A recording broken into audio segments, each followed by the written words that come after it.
Welcome to Part 7 of Divided by Time. Visit brooksaudiobooks.com for an awesome collection of unique, full-length audiobooks. And be sure to subscribe to be notified when new books are released. Chapter 37. He took a moment, standing a bit taller as he processed the news. Are you sure it was Livingstone? Absolutely, I talked to him.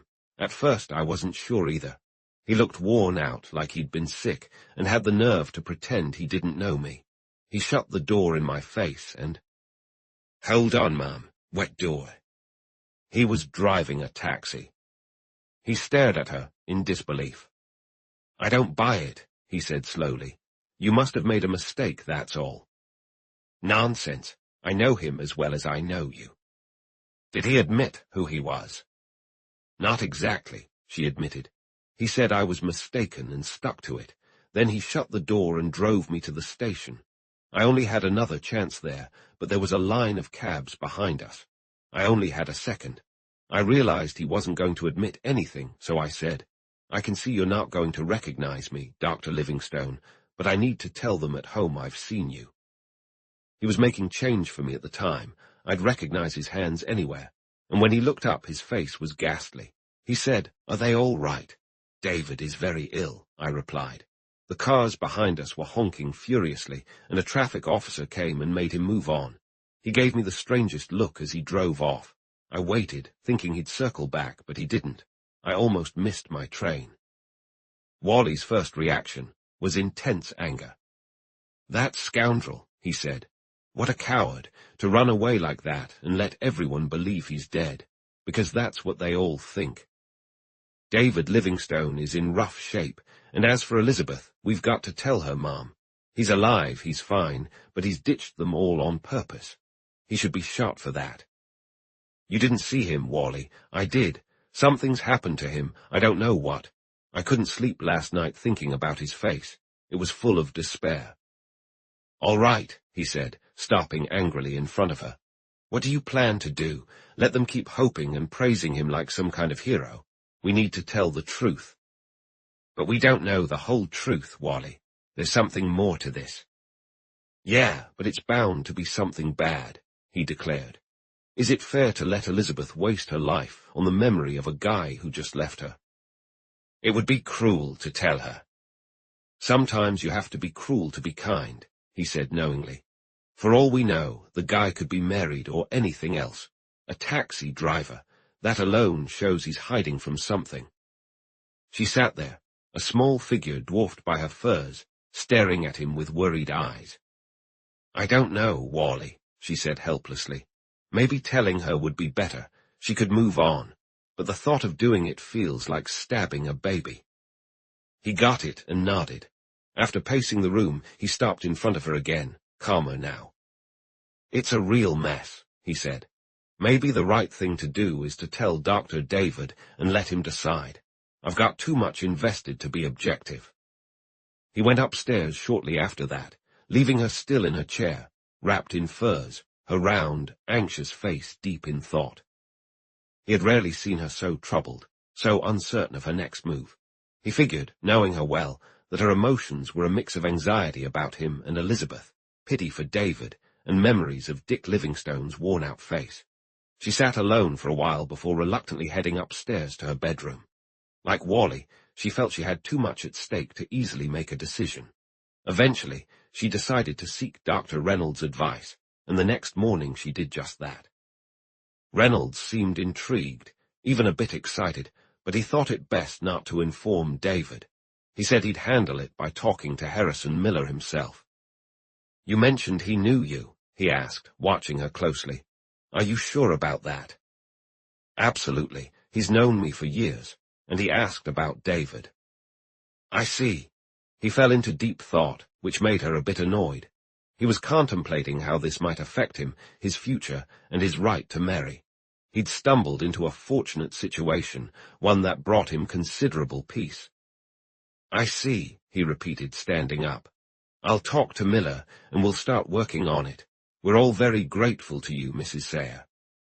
As a result, Harrison Miller and Bassett went to Chicago that night.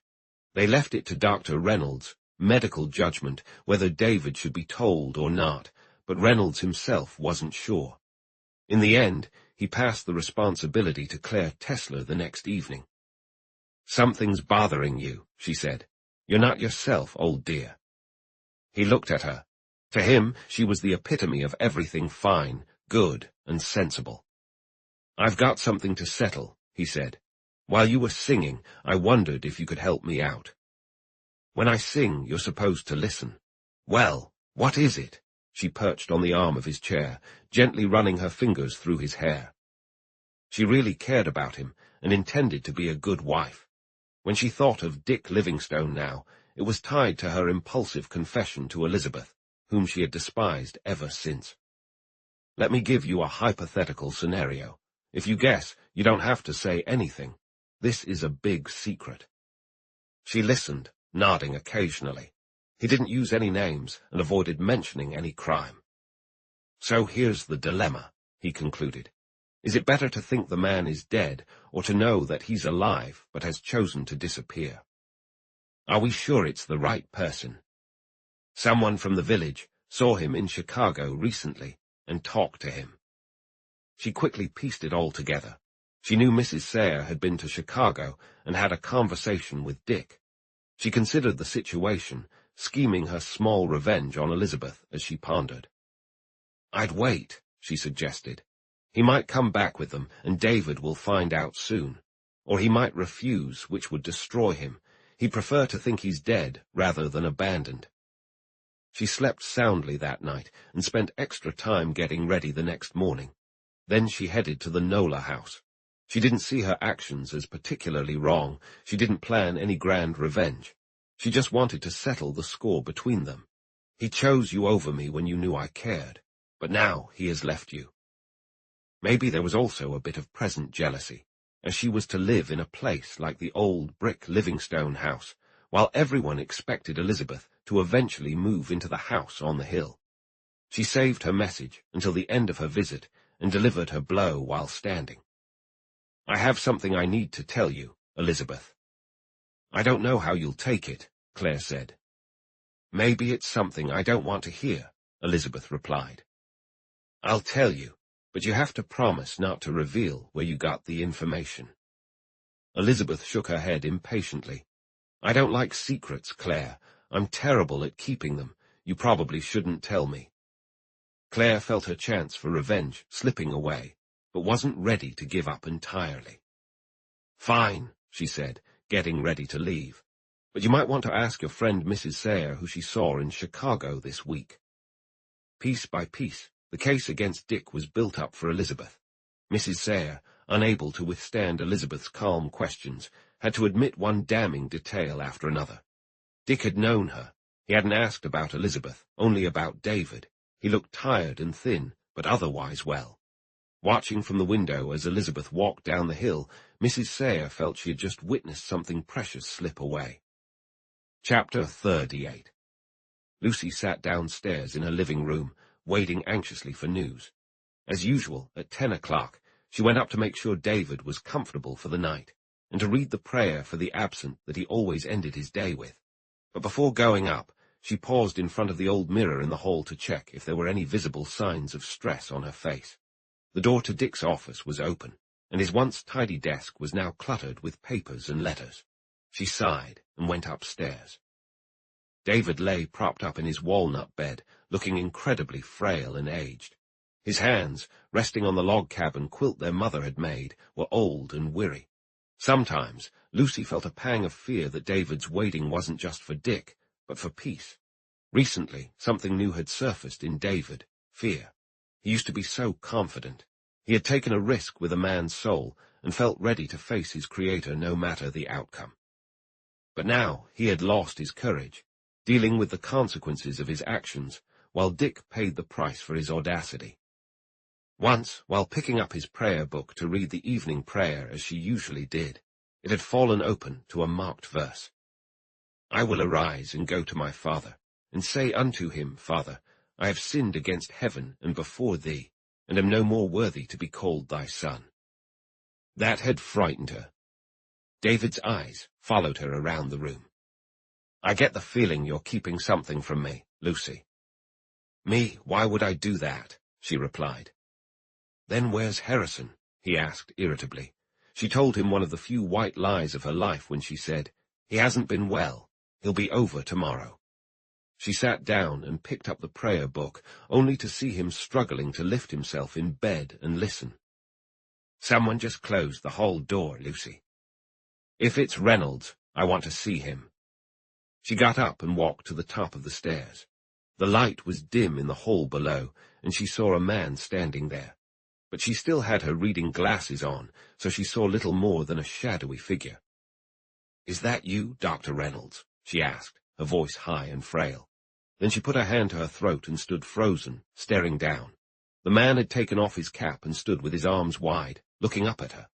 Clutching the stair rail, her knees shaking, Lucy descended the stairs. It wasn't until Dick's arms were around her that she was certain it was him, and not his weary ghost. She clung to him, tears streaming down her face, maintaining that cautious silence they both adhered to.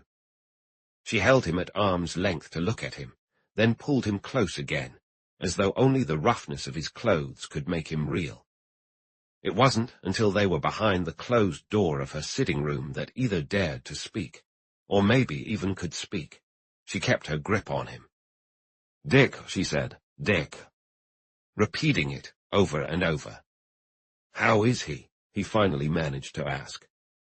He has been very ill. I began to think, Dick, I'm afraid to tell him. I'm afraid he'll die from the shock. That hit him hard. There couldn't be much joy in the farewell that was inevitable. He winced and almost staggered. He had walked all the way from the city and hadn't eaten all day. We'll have to break it to him very gently, he said, and he mustn't see me like this. Can you grab some of my clothes and Reynolds' razor for me? He suddenly grabbed the back of a chair to steady himself. I haven't eaten much today, he said, smiling at her. I think I need some food, Aunt Lucy. For the first time, she noticed his worn-out clothes, his pale face, and maybe she began to understand. She got up, her face twitching, and pushed him into a chair. Sit here, she said, and keep the door closed. The nurse is out for a walk and will be back soon. I'll bring some milk and cookies and start the fire. I have some chops in the house. When she returned almost immediately with the familiar tray and food, he was still sitting where she had left him. He had spent the entire time, though she didn't know it, memorizing the details of the room to keep with him. She stood beside him, a hand on his shoulder, making sure he drank the milk slowly. I've got the fire going, she said. I'll run up now and get your clothes. I had put them away. Her voice wavered a bit. You can change in your lab, right, Richard? If you go upstairs, he'll hear you. He reached up and took her hand. That touch, the closest thing to a mother's hand he'd known, was something he wanted to remember. He couldn't speak. She hurried off to her bright kitchen first, then quietly to the storeroom. Her heart was singing. She neither thought nor reasoned. Dick was back, and everything would be fine. Any underlying worries were eased by her trust in the men who were fighting for him, Walter Nola, Bassett, and Harrison Miller. The idea that Dick himself would cause any trouble was beyond her worst fears. She had been gone for only 20 minutes when she returned to David, ready to share some big news. At first, she thought he was asleep. He lay back with his eyes closed and hands resting on the prayer book, but as soon as he saw her face, he was wide awake. You've heard something, he said. Yes, David, there's some news, but don't get your hopes up too high. Don't sit up yet. David, I've got a reason to believe he's alive and well. He took a deep breath, trying to stay calm. Where is he? He asked. She sat down beside him, holding his hand. David, she began slowly, God has been very kind to us. I have something to tell you, and I need you to be prepared. We've heard from Dick. He's okay. He loves us like he always did. And he's downstairs, David. David lay there silently, not saying a word. She was scared at first, unsure if she should continue with the rest of her news. But suddenly, David sat up in bed and began to recite the Te Deum Laudamus in a strong, clear voice. We praise thee, O God. We acknowledge thee to be the Lord. All the earth doth worship thee, the Father everlasting. He said the whole thing, but by the end his voice cracked. "O Lord, in thee have I trusted. I doubted him, Lucy," he said. Dick, waiting at the bottom of the stairs, heard the triumphant thanksgiving and closed his eyes. A few minutes later, Lucy came back down. "You heard him?" she asked. "Oh, Dick, he scared me. It was more than just about himself and you. It was between him and God." She let him go upstairs alone and waited below, trying to listen. But she heard nothing beyond David's initial cry. After a while, she went into her sitting room and closed the door. Whatever happened next, there was no dramatic scene. Both men were determined to brush off any sense of tragedy, and even though David's eyes were misty and his hands unsteady, and Dick's first words were a bit choked, they both tried hard to mask their emotions. "Well, here I am, like a bad penny," Dick said hoarsely from the doorway. "About time, you young rascal," David grumbled. He reached out, and Dick clasped his hand in both of his. The change in David startled him. For a moment, he just stood there, holding David's hand, trying to hide his shock. "Sit down," David said awkwardly, blowing his nose loudly. "I've been under the weather, but I'm fine now. I'll fool them all yet," he boasted, happiness and contentment showing. "Business has been a mess, Dick. Reynolds is clueless." "Of course you'll fool them." Dick's throat was tight. It was painful to see David, so thin and weak, a far cry from his once robust self. David noticed his look and understood. "Lost a bit of weight, huh, Dick?" he asked. "The old belly's gone, you see. The nurse makes the bed while I'm in it, and it's flat as when I'm out." Suddenly his composure broke. He was a frail and fearful old man, shaken by silent sobs of weakness and age. Dick put an arm around his shoulders, and they sat quietly until David calmed down. "I'm a blubbering old fool, Dick," David said finally. "That's what happens when you haven't worn pants in ages and get coddled like a baby." He sat up and glared around fiercely. "They sprinkle violet water on my pillows, Dick. Can you believe that?" Warned by Lucy, the nurse retreated to her room and didn't interrupt them. She sat in her rocking chair for a while before changing into her nightgown and kimono to sleep on the couch in David's room. She knew the story and it broke her heart. What good would it do, this homecoming? Dick couldn't stay. It was even dangerous. Reynolds had confided in her that the police might be watching the house and tampering with the mail. What good would it do? Across the hall, Lucy was bustling about in Dick's room, changing the bedding, opening windows, and organizing drawers. After a while, Lucy knocked on her door and she let her in. "I put a cake of scented soap with your handkerchiefs," Lucy said, a bit breathless. "Can I use it for Dr. Dick's room?" She grabbed the soap and handed it to Lucy. "So, he's staying." "Of course he's staying," Lucy replied, surprised. "This is his home. Where else would he go?" But David knew. He lay there, listening intently to Dick's story, asking a question now and then, nodding as Dick tried to piece together his time in confusion. But all the while a sharp inner voice was saying, "Look at him closely. Hold him tight. Listen to his voice. This moment is yours, and maybe only this moment." "So the Sayer woman doesn't know you're back?" he asked when Dick finished. "Still, she mustn't mention having seen you. I'll send Reynolds up in the morning." Eager to hear about everything that had happened in the long gap between them, David listened as Dick filled him in on the good, the bad, and the mundane. But Dick stuck to the events and avoided talking about his inner battles, which David noticed. He knew the real story lay there, but it wasn't time yet. Eventually, he sat up in his bed. "Call Lucy, Dick." Lucy came in, looking strangely younger, her withered cheeks flushed from the activity and excitement. David said, "Bring me the copy of the statement I gave to Harrison Miller, Lucy." She fetched it, patted Dick's shoulder, and left. David handed over the paper. "Read it carefully," he instructed. "This is my defense, and with any luck it might help you too. It's from my brother, Adam. Read his letter as well." After preparing Dick's room, Lucy took a seat there to wait for his arrival. His supper was warming downstairs in the oven. His bed with the best blankets was turned down and ready. His robe and slippers were in their usual place. She exhaled deeply. Downstairs, Dr. Reynolds came in quietly and listened. The house was eerily quiet, and he decided his news, which wasn't really new, could wait. He went into the office, took out a piece of letterhead stationery, and started his nightly letter to Clare Tessler. "My darling," it began. Upstairs, David lay in his bed while Dick read the papers in his hand. As he read, David watched him intently. Since Dick's arrival, he hadn't mentioned Elizabeth once. David lay still, contemplating this. Something felt off. This was Dick, their Dick, not some phantom from the past, but the real Dick. True, he looked older, strangely drawn, with grey creeping into his brown hair, but it was still him.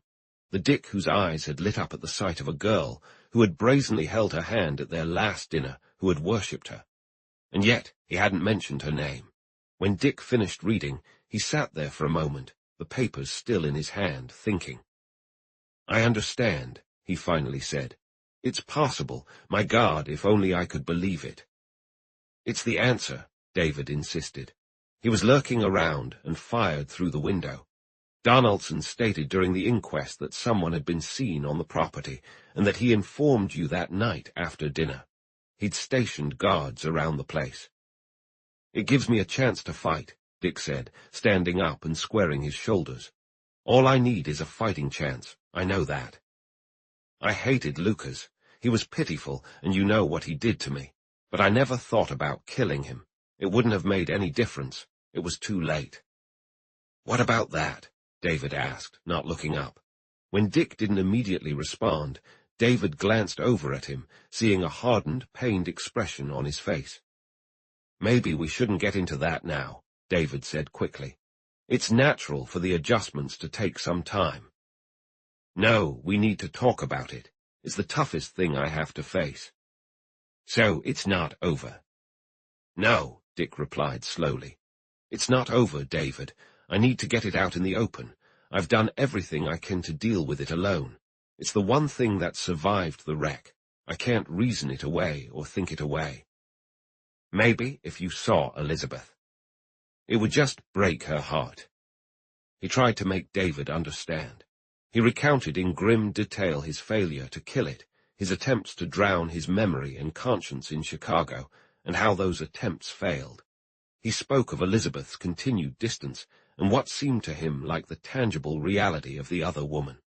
The other woman felt like the present, while Elizabeth seemed like a distant past. "I can't argue it away," he concluded. "I've tried so hard. I think it's an evil thing somehow. And God knows all she ever got out of it was suffering. She must hate the thought of me." David couldn't push it further. He saw that Dick was resolutely set on seeing Beverly Carlisle. After that, who knew? No man wanted to turn himself in for trial unless he was sure of his own innocence or guilt. If there was any reasonable doubt, but did it even matter? His place was lost, whether he was cleared or convicted. "I can't come back, David. They wouldn't have me." After a moment of silence, he asked, "How much do people know here? What does Elizabeth know?" "The town knows nothing. She knows part of it." "She cares a lot, Dick. It's devastating for her," David said. "Are you going to tell her I was here?" "Not unless you plan on seeing her." Dick shook his head. "Even if everything else was in place, I don't have the right to see her until I've got my life sorted out." "That's just an excuse," David replied, almost irritated. "Yes," Dick admitted seriously. "It is just an excuse." "What about the police?" he asked after a pause. "They must have tracked me down since I was registered at Norada." "Yeah, the house was under surveillance for a while. I think they've given up now." When asked about his own health, David became a bit cranky. He insisted he was fine and would recover if people stopped fussing over him. He even threatened to get up right then, determined to fight one more battle before his time was up, even if it meant going to court.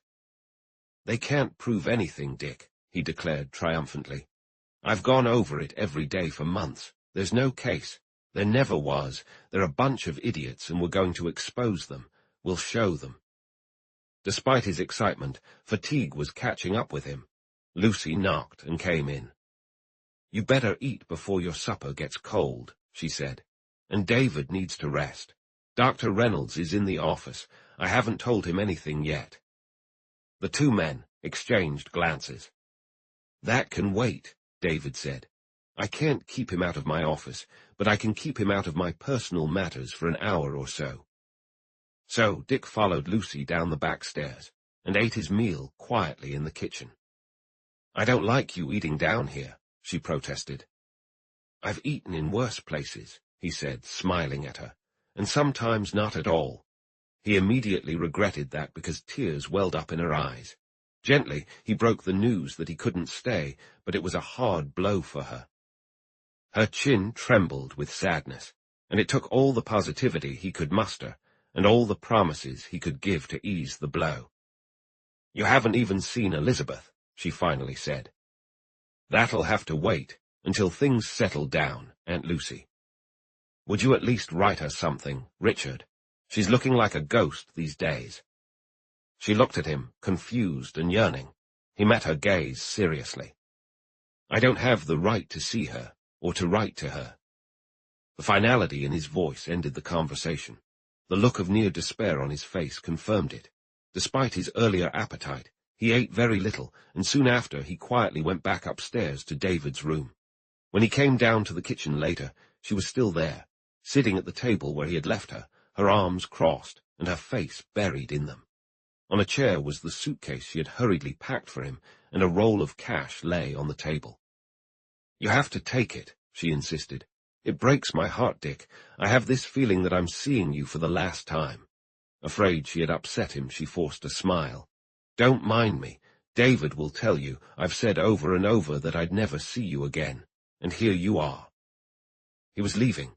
He had said goodbye to David and was about to go.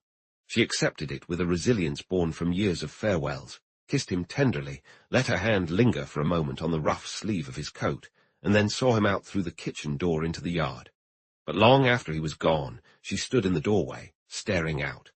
In the office, Dr. Reynolds was finishing a long and carefully written letter. "I'm not good at expressing myself on paper, as you know, dear heart. But this I do know. I don't believe that real love dies. We might bury it so deep that it looks completely dead, but one day it sends up a sprout, and either it survives, or we have to start the process of killing it all over again. So when we fight, I always know." Chapter 39. The talk about Elizabeth and a sense of foreboding had left him feeling depressed and rattled. Even the slim chance of proving his own innocence paled in comparison to his intense longing for the old house and the life he once knew. As he walked towards the street, he glanced through a side window and saw Reynolds at his desk in the office. Jealousy and resentment flared up inside him at the sight. The laboratory window was dark, and he stood outside, staring at it. At that moment, he would have given up any hope of immortality just to be inside again, working with his tubes, cultures, slides, and microscope. Memories of some expensive equipment he'd once bought filled him with a rush of irrational anger and bitterness. He felt a wild urge to storm through the front door, confront Reynolds, and kick him out, reclaiming his position. It was hard to pull himself away. Under a street lamp, he checked his watch. It was 11 o'clock, leaving him with half an hour before his train. Acting on a whim he barely understood, he headed towards the Nola house. Months ago, he had gone in the same direction, but with a sense of eager anticipation. Now he walked slowly, drawn by the memory of past happiness. He didn't feel love, but he remembered. Oddly, for someone who didn't claim to love, he found himself angry at the sight of two young figures on the doorstep. Their lively voices carried across the quiet street, full of youth and energy. It was the Sayer boy and Elizabeth. He paused, looking across at them.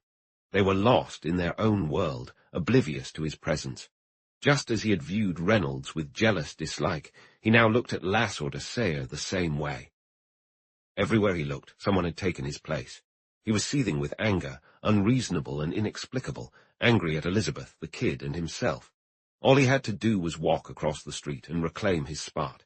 He could send that young guy packing with just a word. That intense, possessive jealousy had nothing to do with love and made him stop in his tracks, staring across with a stern expression. Then he chuckled bitterly and walked on. He could do it, but he didn't want to. He would never do it. They could live their lives, and he'd live his. But he knew that just across the street, close enough to shout for her, he was leaving behind the best thing that had come into his life, the one fine and good thing apart from David and Lucy. Knowing that all he had in exchange was an obsession that had already ruined 3 lives and wasn't finished yet. He stopped and looked back. He saw the girl bend down to touch Wally Sayers' shoulder, and he saw Wally look up at her. He shook himself and continued. That was better.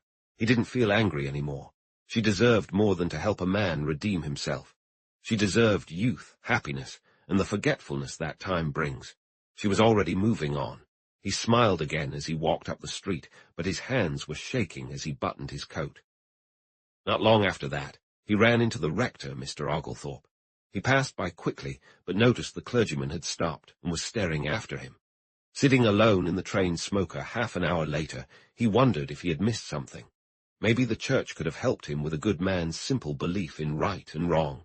He was lost in a grey wasteland, without faith or direction. David had given him the address of Bassett's apartment, and he found it easily.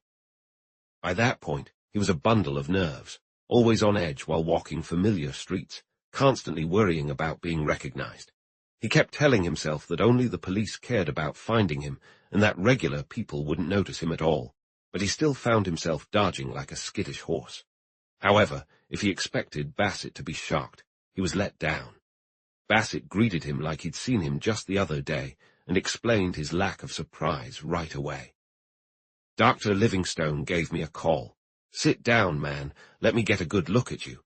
You've been a bigger headache for me than anyone else. Sorry, Dick replied awkwardly. I seem to have a knack for dragging others into my messes. Want a drink? No, thanks. I'll take a smoke if you've got some tobacco. I've been too scared to risk going into a shop. Bassett chatted happily as he fetched cigarettes and matches. The old doc sounded different on the phone tonight. He's been fading fast, sort of giving up. But I think you've given him a reason to hold on. Once seated, an awkward tension built. To Dick, Bassett had been more of a hazy memory, overshadowed by the chaos and hardship of being on the run, and Bassett found Dick completely changed. He looked older, the youthful vibe he'd regained with his early identity gone, leaving behind a serious, weary man. But his eyes were clear and steady. Well, a lot has happened since we last met, Bassett said. I almost broke my leg coming down that cursed mountain again.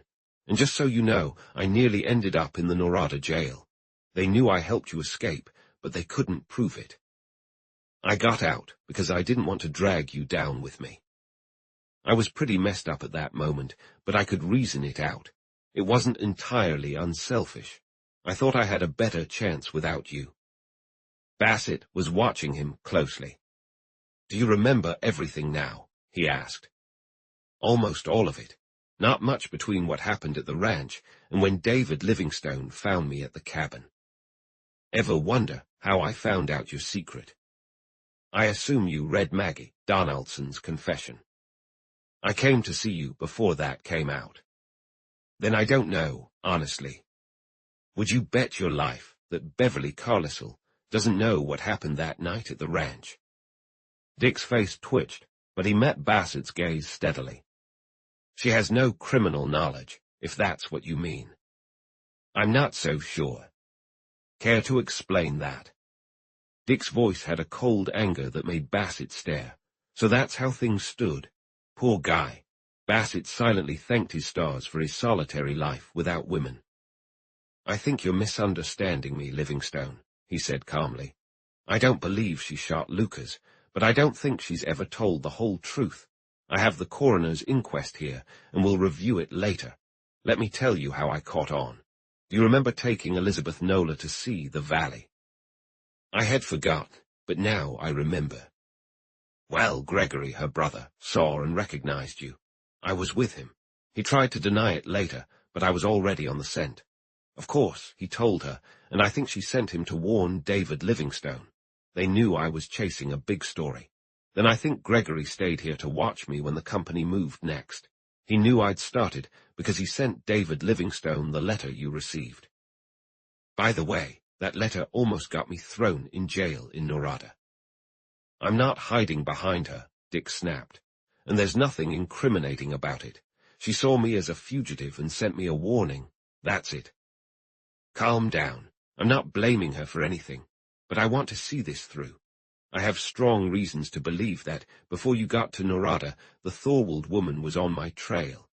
I know I was followed to the cabin the night I stayed there, and she got a horse from her son with Thorwald, either for herself or someone else. All right, I'll accept that for now. That means she knew I was coming to Norada. Think about it. I'd kept my movements quiet, but Beverly Carlisle and her brother knew. When they warned David, they warned her. I don't buy it.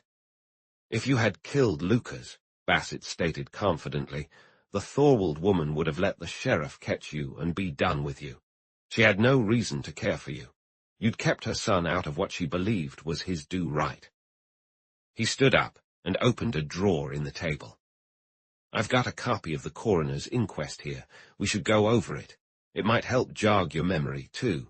We don't need to read it all. Most of it isn't relevant. He pulled out a long envelope and took out several typed pages, reinforced with heavy paper. Inquest in the coroner's office on the body of Howard Lucas, he read.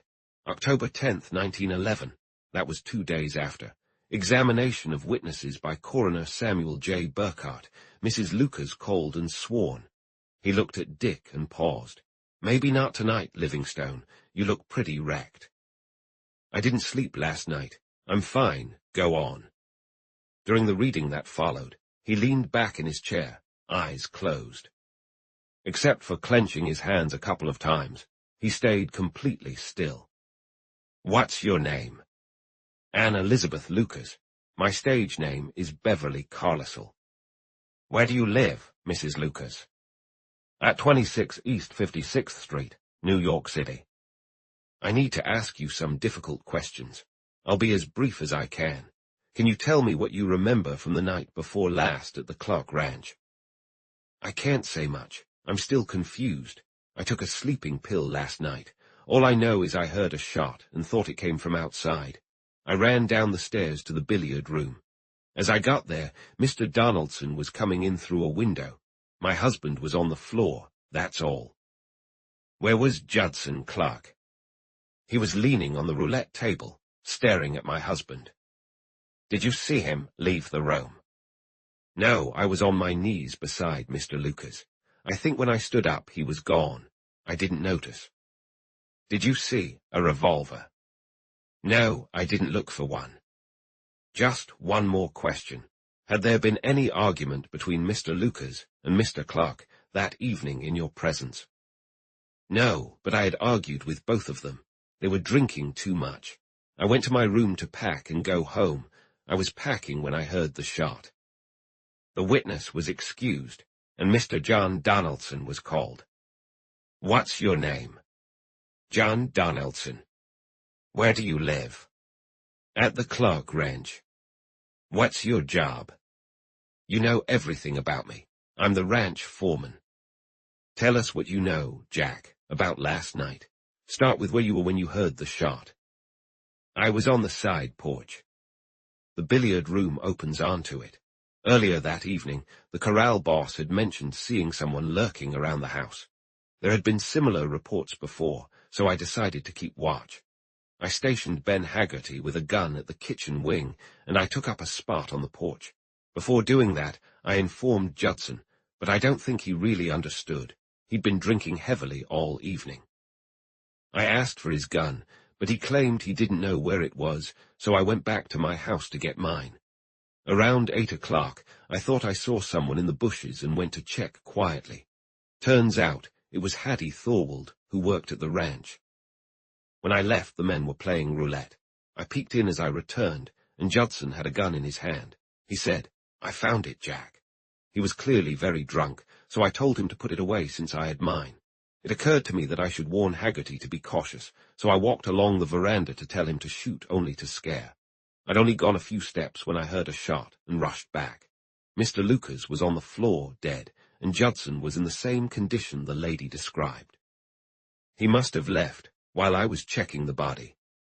Did you see the revolver in his hand? No. How long between warning Mr. Clark and the shot? I suppose I'd walked about a dozen yards. Were you there when the revolver was found? No, sir. Did you see Judson Clark again? No, sir. From what I understand, he went straight to the corral and got his horse. You entered the room as Mrs. Lucas came in the door. Actually, she's mistaken. She arrived a little before me. She reached the body before I got in. She was bent over it. Bassett looked up from his reading. Pay attention, Livingstone, he said. How did she get to the billiard room? Where exactly is it in the house? At the end of the living room. A large living room. About 40 or 45 feet. Can you sketch it for me, roughly? He handed over a pad and pencil, and Dick quickly drew an outline. Bassett watched, looking more satisfied by the minute. Here's the point, he said when Dick finished. She was there before or at the same time as Donaldson, as Dick made an impatient gesture. But he only had a few yards to go. She was in her room upstairs. To get down in time, she had to leave her room, go down the stairs, cross the hall, and run the length of the living room. If this had gone to trial, she would have had some explaining to do. Her or Donaldson, Dick replied stubbornly. Bassett continued reading. Jean Mellys called and sworn. Your name? Jean Mellys. Do you have an American residence, Mr. Mellys? Just where I work. I currently live at the Clark Ranch. What is your job? I'm Mr. Clark's valet. You found Mr. Clark's revolver, correct? Yes. Describe how and where you found it. I searched early in the evening. I won't lie, I intended to hide it if I found it. A drunk man isn't responsible for his actions. I didn't find it then. Later that night, after everyone had left, I found it under the carved wood box by the fireplace. I didn't know the sheriff had placed a man outside the window. Note that, Bassett said, setting down the paper. The French guy liked you and was trying to cover for you, but the sheriff was ready for it and had someone watching, so he got caught. But that's not the main issue. A billiard room isn't the easiest place to hide things. Yours was just like any other, right? Dick nodded. Okay, so this poor valet searched and didn't find it initially. Later he did. Why did he even search? Wouldn't it make more sense that you, taken it with you? Do you really think that with Donaldson and the woman in the room, you hid it there, and then just stood around behind the roulette table, leaning on it, staring? Not likely. Check this out. Q, do you recognize this revolver as the one you found? A, yes. Q, are you familiar with it? A, yes, it's Mr. Clark's. Q, did you search a second time? Because you didn't check the wood box before. A, no, I had checked the wood box. I had a theory that. Q, the jury can't listen to any theories. This is an inquiry into facts. I'm going to find Mellys, the reporter mused, folding up the papers. I actually sent an ad to the New York papers today. I want to hear his theory. The servants in the house know what's going on. I think he stumbled onto something. He looked for the revolver, didn't find it, went back, and then it was there. All this conflicting evidence, and what do we have? That you run away. But he noticed that Dick was really tired, even a bit indifferent. Sure, he wanted to prove his innocence, but any hints that Beverly Carlisle knew more than she let on were met with stubborn resistance. After a while, Bassett put the papers aside and tried more casual conversation. This time, Dick opened up. For the first time, Bassett started to see Dick as a strong, complex man. He observed his calm, lined face and sensed a depth of tenderness and gentleness beneath it. No wonder the young Nola girl had adored him. Dick decided to stay over for the night, and Bassett set aside any planning until the morning. As he was setting up the sofa bed for Dick, the conversation took a turn that left Bassett wrestling with irritation for the next couple of hours. I must have cost you a pretty penny, Dick said. I want to repay you, Bassett, as soon as I figure out how to access my bank account. Bassett fluffed a pillow and dismissed the thought. Don't worry about it, he replied with a grin.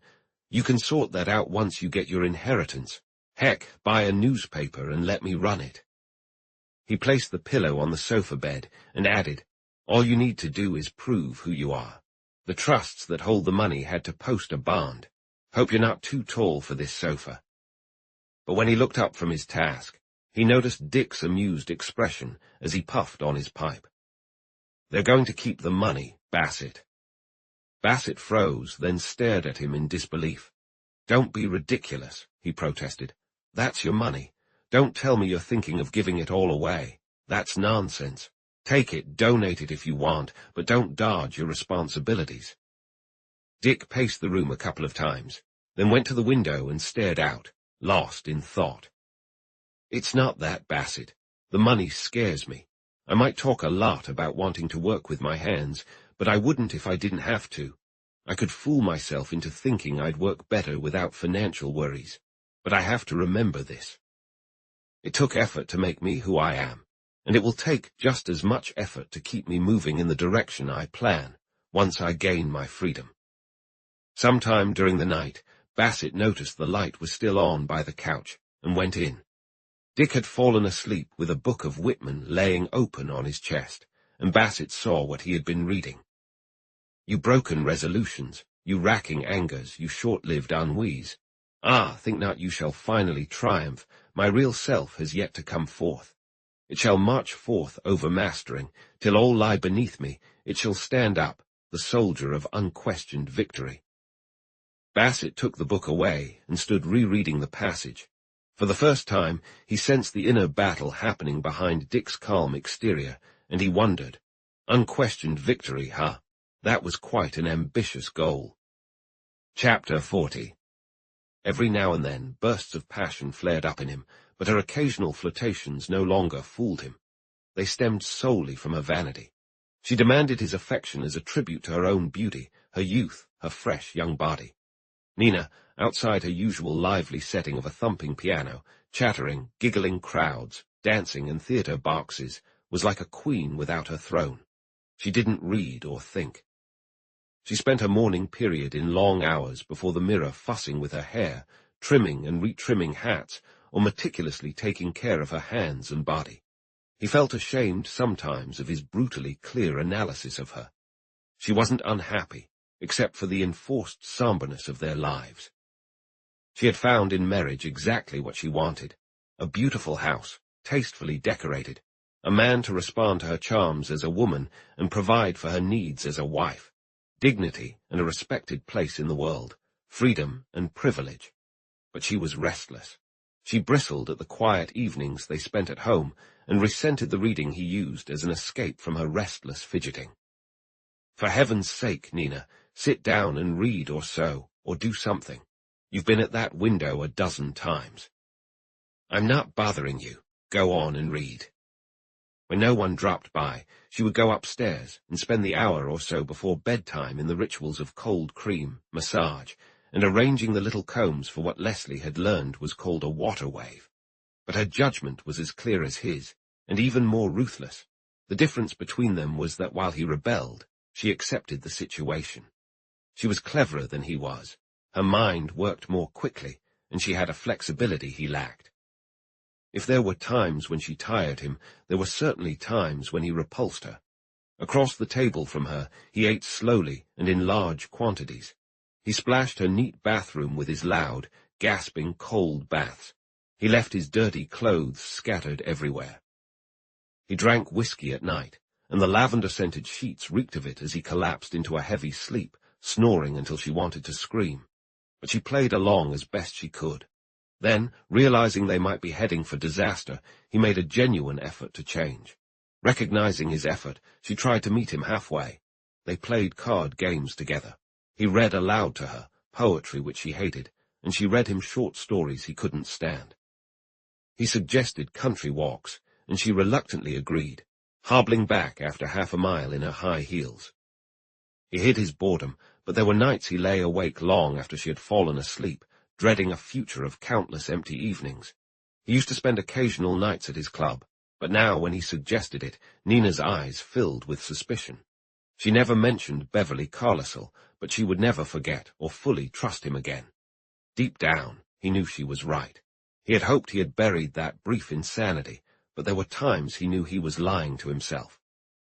Yet he kept insisting one thing: Beverly had not been an infatuation. She had simply given him something he didn't find at home: companionship and intelligent conversation. She was a calming presence. Nina never was. He bought a New York paper daily and read it on the train. The Valley had opened successfully in New York and was set for a long run. The reviews of Beverly's work were exceptional, and whenever she gave an interview, he studied the accompanying photographs, but he never took the paper home. He began entertaining the idea of going to New York. He wouldn't visit her at home, but he wanted to see her perform in front of a metropolitan audience to quietly support her success. There were times when he was absolutely determined to leave. He'd sit at his desk with his hand on the phone, ready to set up the trip through some business maneuvering. Yet, for months, he never got past just the initial steps. By October, though, he started convincing himself he had a real reason to go. He realized, through a strange series of events, that this woman who occupied his secret thoughts was somehow linked to Elizabeth's life via Judson Clark. When Walter Nola broke the news to him, revealing that Dick was actually Clark, it triggered a very different reaction in him compared to Nina. He didn't see any allure in Clark's wealth. Instead, he saw Clark as the source of considerable pain for a woman who didn't deserve it. Nina, with her sharp insight, even picked up on that. She guessed he was jealous of Judson Clark's past involvement, although he strongly denied it to himself. His frustration manifested in a vehement objection to the family about Elizabeth being involved with Dick if he ever reappeared. "He'll buy his freedom if he's not dead," he told Nina. "Then he'll come crawling back here with that lost memory nonsense, and they're dumb enough to believe it." "I've believed it, and I'm just as smart as you, if not smarter." He couldn't hold her gaze. "Imagine I did something wrong and showed up with that kind of story. Would you believe it?" "No, when you want to do something wrong, you don't seem to need an excuse." Despite their disagreements, they managed to live together quite comfortably. They both had their own secrets, but after Jim's death, they tacitly agreed to stop fighting and compromise. What Nina never knew was that he was in contact with Beverly Carlisle. Not that the correspondence was anything significant. He'd sent her flowers for her New York opening night with his club's name on the card, and she wrote back in thanks. Later, he sent her 2 books, a biography, which appeased his conscience, and a volume of exotic love poetry, which did not. Their thank-you notes evolved into a casual yet thrilling exchange of letters. While their letters were innocuous, they carried a clandestine excitement for him. What drove him to want to see Beverly again wasn't just infatuation. It was the thrill of proving to himself that his adventurous love life wasn't over. Unconsciously, he was affirming that the thrill of the hunt was still alive within him, just as it had been before his marriage. His desire to see her again stemmed partly from a yearning for adventure and partly from a hope that romance might still be lurking around the next corner. Nina probably sensed it, just like she knew so many other things, such as why he had taken an interest in poetry. When early in October he began to hint about the need for a business trip to New York, she grew suspicious. She was determined to accompany him, and he was equally resolved to go alone. It turned into a quiet battle of strategic waiting. Then an opportunity presented itself. Seizing the moment, Leslie spent 48 hours weaving his part of the story. This happened to coincide with Dick's return to the old house. Feeling overly confident, he was a bit too nonchalant with Nina. "Has my suitcase handle been fixed?" he asked, while lighting a cigarette. "Yes, why?" "I need to head to New York tomorrow. I wanted Joe to go alone, but he insists he needs me." Joe was his business partner. "Oh, so Joe's going." "That's what I said." She stayed silent. His inclusion of Joe was a clever move on his part.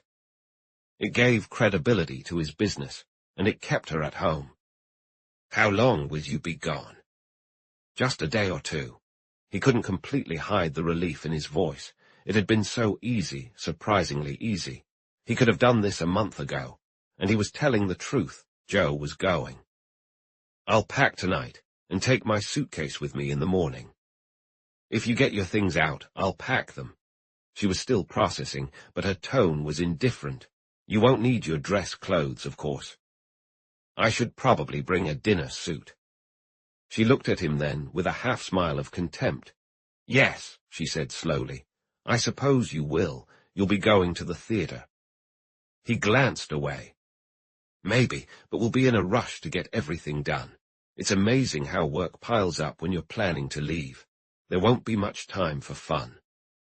That night she sat in front of the mirror in her small dressing room, pretending to get ready for bed, but actually reflecting on her situation. She had done everything she could, been faithful and loyal, made their home welcoming, catered to his tastes, tried to like his friends, met his needs, and responded to them. And now this. She was confused and scared. How did other women keep their husbands? When she went into the bedroom, he was already asleep. Typical, having gotten his way, he wasn't plagued by doubts or introspection. It was done. He was lying on his back, mouth open.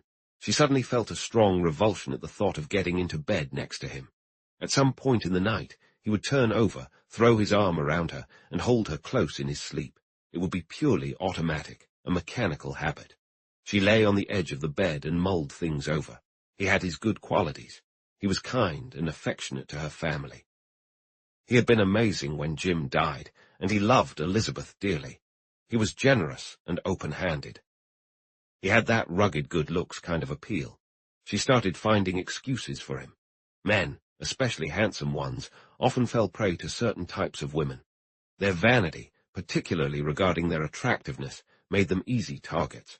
Her dislike for him shifted to the woman she suspected of luring him away, and she spent hours seething in hatred for her. She saw Leslie off in the mornings with a curt goodbye, while anger and suspicion simmered beneath the surface. Eventually, she decided to share her feelings with her mother. But Mrs. Nola wasn't home, and she found only Elizabeth sewing by the window. Nina tossed her hat on the bed and sat down, feeling dejected. "No news, I guess?" she asked. Nina watched her sister, her irritation bubbling over. "Are you going to spend your whole life like this?" she demanded. "Just sitting by a window, waiting, for a guy who ditched you?"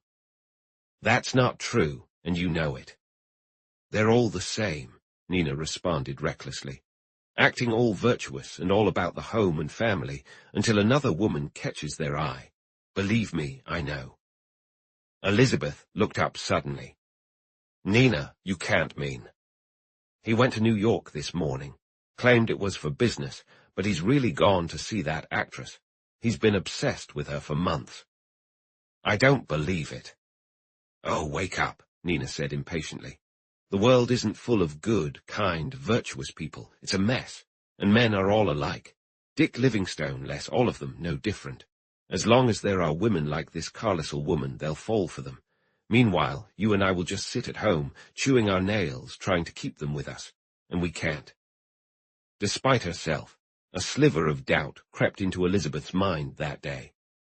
She always knew they hadn't told her the full truth. The effort to protect Dick even included her. But she never imagined it might involve another woman. Her love for Dick was so humble that she often felt she wasn't good enough, smart enough, or important enough for him. Trying to dismiss the thought was useless. It kept coming back. Being practical and level-headed, she did the only thing she could think of. That night, she asked her father directly after he returned from seeing David. David had called for him early in the evening. He'd spent the whole day mulling over the situation between Dick and Elizabeth, growing more pained and uneasy. He hadn't talked to Lucy or Harrison Miller about it, knowing they wouldn't understand and that it would hurt Lucy. She was already confused by Dick's sudden departure. Determined, David insisted on getting dressed by noon, and despite the help of 2 safety pins to hold up his trousers, felt more like himself and ready to handle things. But even feeling more like a man didn't make it any easier to tell Walter Nola what had to be said. Walter visibly brightened at the news of Dick's return. Amid the ruins of his middle years, this was a ray of hope. Though solemn, he squeezed David's hand and simply said, "Thank God for it, David." After a pause, he added, "Was he all right? Did he remember everything?" Yet something odd began to creep into Walter's mind. Dick had come back 24 hours ago, just last night. "Where is he now?" "He's not here, Walter." He left again, without seeing Elizabeth. David cleared his throat. He's still on the run. He doesn't even know he's innocent. I think he feels he can't see her until— "Come on," Walter Nola interrupted impatiently. "Stop making excuses for him. Just give it to me straight, David. I can handle it." Poor David, torn between his loyalty to Dick and his inherent honesty, threw up his hands. "I don't get it, Nola," he said. "You and I wouldn't understand. We're not the type to throw everything away for a woman. The plain truth is that there's almost nothing left of Judson Clark in him now, except for one thing— the woman." Nola said nothing, just sat there twisting his hat in his hands. David continued. It might be a phase. The impact on Dick's youth had been deeper than others, so the effect was more lasting. It might eventually fade. David was confident that it would. He had been reading about it all day, but Walter Nola barely heard him. He was confronting the unbelievable reality and grappling with his own dilemma. After a while he got up, shook hands with David, and went home, the dog trailing behind him. That evening he made up his mind not to tell her, never to let her suspect the truth. But he began wondering if she had already heard something, as he found her eyes on him more than once. When Margaret went to bed, she came over and sat on the arm of his chair. She said something strange then, which made it impossible to lie to her later. "I come to you almost like I would go to God if he were real," she said. "I need to know something, and you can tell me." He wrapped his arm around her and held her close. "Go ahead, sweetie." "Dad, do you realize that I'm a woman now?" "I try to, but it feels like just 6 months ago that I was giving you hot water for colic." She sat still for a moment, gently stroking his hair, careful not to mess up his neat parting. "You've never told me everything about Dick, have you? You've always kept something back. That's true, isn't it?" "There were details," he said uncomfortably. "It wasn't necessary. Here's what I want to know. If he's gone back to the time you know, wouldn't he go back to caring for the people he loved then?" Suddenly, her childish tone disappeared, and she slipped from the chair to stand in front of him. "I need to know, Dad. I can handle it. The thing you've been keeping from me, is it another woman?" "It was so long ago," he hedged. "Think about it, Elizabeth. He was just a boy of 21 or so." "So there was someone." "I believe so, at one time. But I know for sure that he hadn't seen or heard from her in 10 years. "What kind of woman?" "I wouldn't dwell on it, sweetie. It's all so long ago." "Did she live in Wyoming?" "She was an actress," he said, worn down by her persistence. "Do you know her name?" "Just her stage name, dear." "But you know she was an actress." He sighed. "All right, darling," he said. "I'll tell you all I know. She was an actress and she married someone else. That's all there is to it. She's not young anymore. She must be 30 by now if she's still alive," he added as an afterthought. It was a while before she spoke again. "I suppose she was beautiful," she said slowly. "I don't know. Most of them aren't like that offstage. Anyway, what does it matter now?" "Only that I know he went back to her, and you know it too." He heard her quietly leave the room. Much later, he locked up the house and carefully went upstairs. She was waiting for him in her doorway, wearing her nightgown. "I know everything now," she said calmly. "It was because of her he shot the other man, wasn't it?" She read his startled face and quickly shut her door. He stood outside for a moment, then knocked gently. "Let me in, honey," he said. "I want to explain. You've got the wrong idea." When she didn't answer, he tried the door, but it was locked. He turned and went back downstairs. When he came home the next afternoon, Margaret met him in the hall. "She knows, Walter." "Knows what?" "Knows he was back in town and didn't see her. Annie spilled the beans. She got it from the Oglethorpe's laundress. Mr. Oglethorpe saw him on the street." It took a while to piece together a clear story from her. Annie had told Elizabeth in her room and then informed Margaret. Margaret had immediately gone to Elizabeth to see what she could do, but Elizabeth had been rummaging through her closet. She pulled out her best dress and put it on, while her mother sat on the bed, too afraid to bring up what she suspected. Then Elizabeth left. There was a kind of cold determination in her that scared Margaret. She had even laughed a bit. "She's incredibly proud," she concluded. "She's going to do something reckless, I'm sure. I wouldn't be shocked if she came back engaged to Wally Sayre. I think that's where she went." But it seemed she hadn't, or if she had, she didn't mention it. From that point on, they noticed a change in her. She was just as loving as ever, but there was a forced brightness about her that felt a bit harsh. As if she'd shielded herself from more pain. She had been a name in some hearts and minds, but to most she was just that, a name.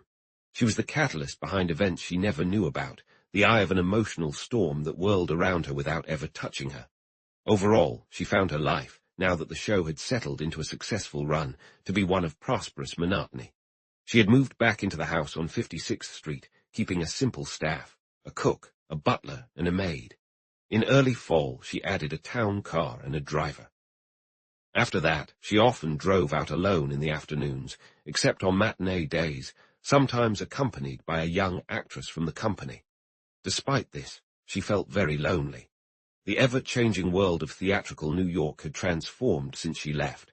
Only a few of her old friends remained, and she found them uninteresting and insular, locked in their theatre-centric lives. She had forgotten that the theatre was its own isolated island, with its own politics, society divided by status, and almost its own religion. It occasionally ventured out to dinners and weekends, or even marriages with outsiders, but it always eagerly returned to its world of dressing rooms, footlights, stage entrances up grimy alleys, doorkeepers, managers, roles, and costumes. Occasionally, men she'd met or those introduced to her would visit. She entertained them over tea, judged them harshly, and eventually narrowed her circle down to one or two. She carefully guarded her dignity and reputation, like an ambitious woman trying to move past her past, and she managed to do quite well. Occasionally, a critic would compare her to Maud Adams, and she kept and cherished those reviews, but she remained uneasy. Ever since the night she saw Judson Clark at the theatre, her brother had carefully scanned the audience every time the curtain went up. She knew her limits. They'd have to cut the show short if she ever saw him from the stage. The season had its share of moments linking her to the past. One night, Gregory came back and told her Jean Mellys was in the balcony. The valet was older and heavier, but Gregory had recognized him. "Did he see you?" she asked immediately. "Yeah, but so what? He only saw me once, and it was at night outside. Sometimes I can't handle the constant stress, the endless waiting for something to happen. If anything was going to happen, it would have by now. Bassett's moved on, and Judd's dead. Even Wilkins knows that." She glared at him. "You've got no heart, do you? You're glad he's dead." "Not at all. As long as he stayed hidden, things were fine. But since he's gone, why kid yourself into being sad? It solves a lot of problems." "What do you think brought Jean Mellys here?" "To see the best play in New York, of course. Why not let the man have a bit of curiosity? He was pretty involved during a crazy time in your life, my dear. Now pull yourself together and forget about Mellys. He's got nothing. He saw me that night on the stairs. He never took his eyes off me at the inquest." Still, she gave an amazing performance that night, and nothing more came of the valet. There were other scares, but none amounted to anything. She went on with life, turned down a few marriage proposals, spent her mornings in bed, her afternoons either driving or at the salon, and cared for the flowers she received in long, coffin-like boxes. Slowly, she began to feel secure again. She had no plans to marry or get involved with any one man. Leslie Ward barely crossed her mind. He was just one among the endless stream of men, mostly married, who occasionally tried to win her over, but always failed against the firm barrier of her ambition. Because it was her job to charm, she had been polite to him, but often couldn't even remember his name. As months passed, she started agreeing with Fred's opinion that nothing significant was going to happen. Bassett was back at work, and Judson Clark was either dead or hiding somewhere, a thought she had to keep out of her mind. Sometimes, as the play continued, and she was able to make solid investments from it, she wondered if her 10 years away had been the full price she had to pay for his downfall. But she pushed that thought away too. though she never downplayed her responsibility when she faced it. Her price had been steep. She was childless and alone, pouring her unfulfilled maternal instincts into a brother who was living a prosperous, cheerful, and slightly immoral life at her expense. Fred, she realized, was intoxicated by success. He did the bare minimum work, lived in an expensive apartment on the drive, and ignored her unless he needed money. She started to see, as other women had before her, that her success had been detrimental to him, removing any necessity for him to take initiative. That was the situation when, late one night in October, Bassett's trap began to close in. It had been raining, but they had still sold tickets right up to the fire limit. After receiving the treasurer's report on the evening's earnings and sending it to Beverly's dressing room, Gregory wandered into his small, low-ceilinged office under the balcony staircase. He closed the door and sat down. During the intermission after the second act, the orchestra's music quietly seeped through the buzzing conversations in the lobby. He was completely relaxed. He had plans for dinner after the show, a sleek car waiting outside, and tonight's business had been exceptional. Glancing at his watch, he picked up an evening paper. Shortly, he found himself repeatedly reading a small notice in the personal section. Personal, Jean Mellys, who was in Norada, Wyoming, during early fall of 1911. Please contact L22 this office. The orchestra still played faintly. The chattering crowd was returning to their seats, and somewhere out there, Jean Mellys or someone who knew him was reading that message. He grabbed his hat and stepped out, forgetting the car at the curb, the dinner plans, and tonight's business, wandering down the street in the rain. His initial anxiety soon faded.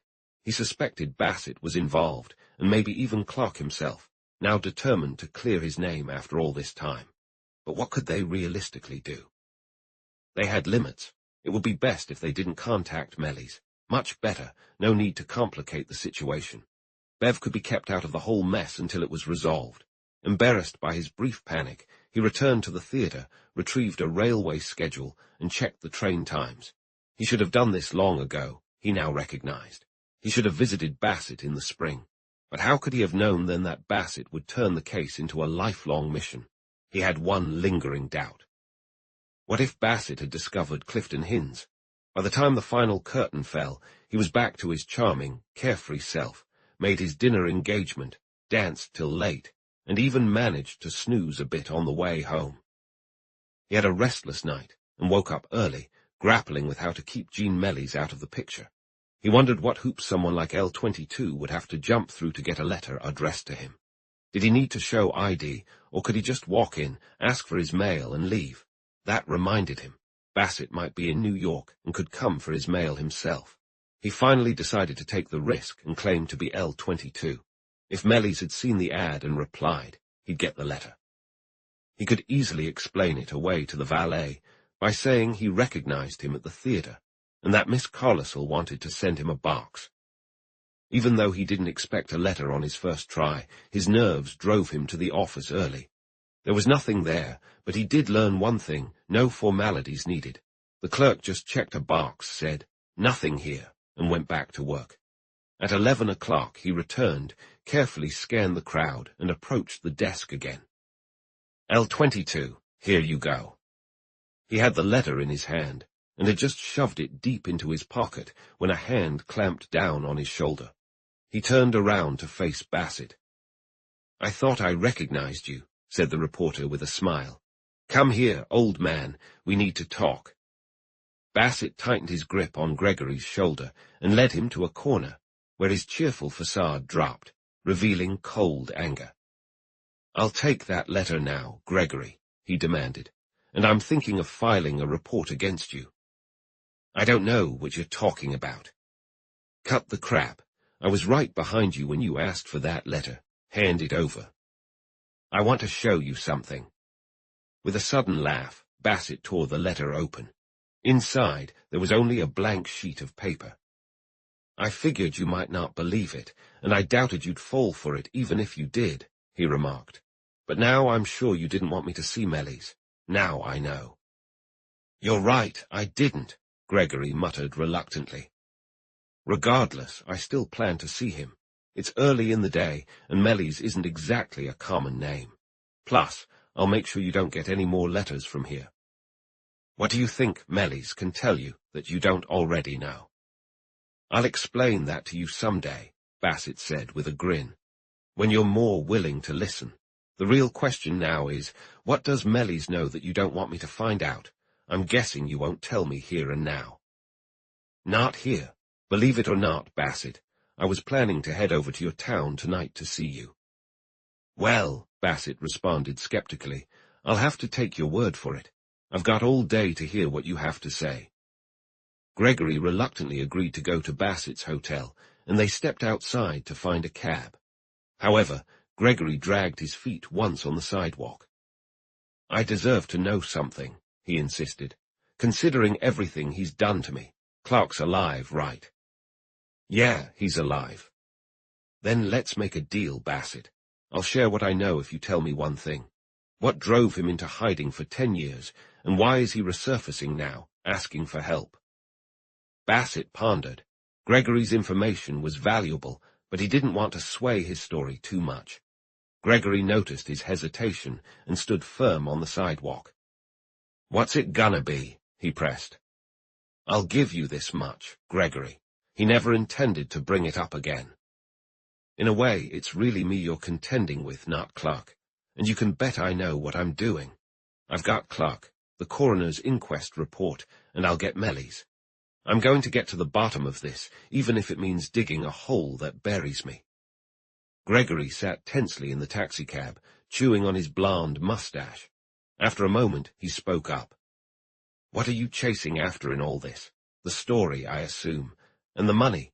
You aren't doing this out of the goodness of your heart. Bassett scrutinized him. You wouldn't get it even if I explained. Honestly, he doesn't care about the money.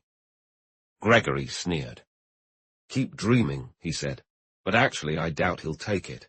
It might come with too much baggage. Where is he, shooting up again? You'll see him in about 5 minutes. If Gregory was surprised, he didn't show it, only remarked. You're quite the capable one, aren't you? Bet you could tune a piano if you had to. Bassett had to admit he was handling the situation well.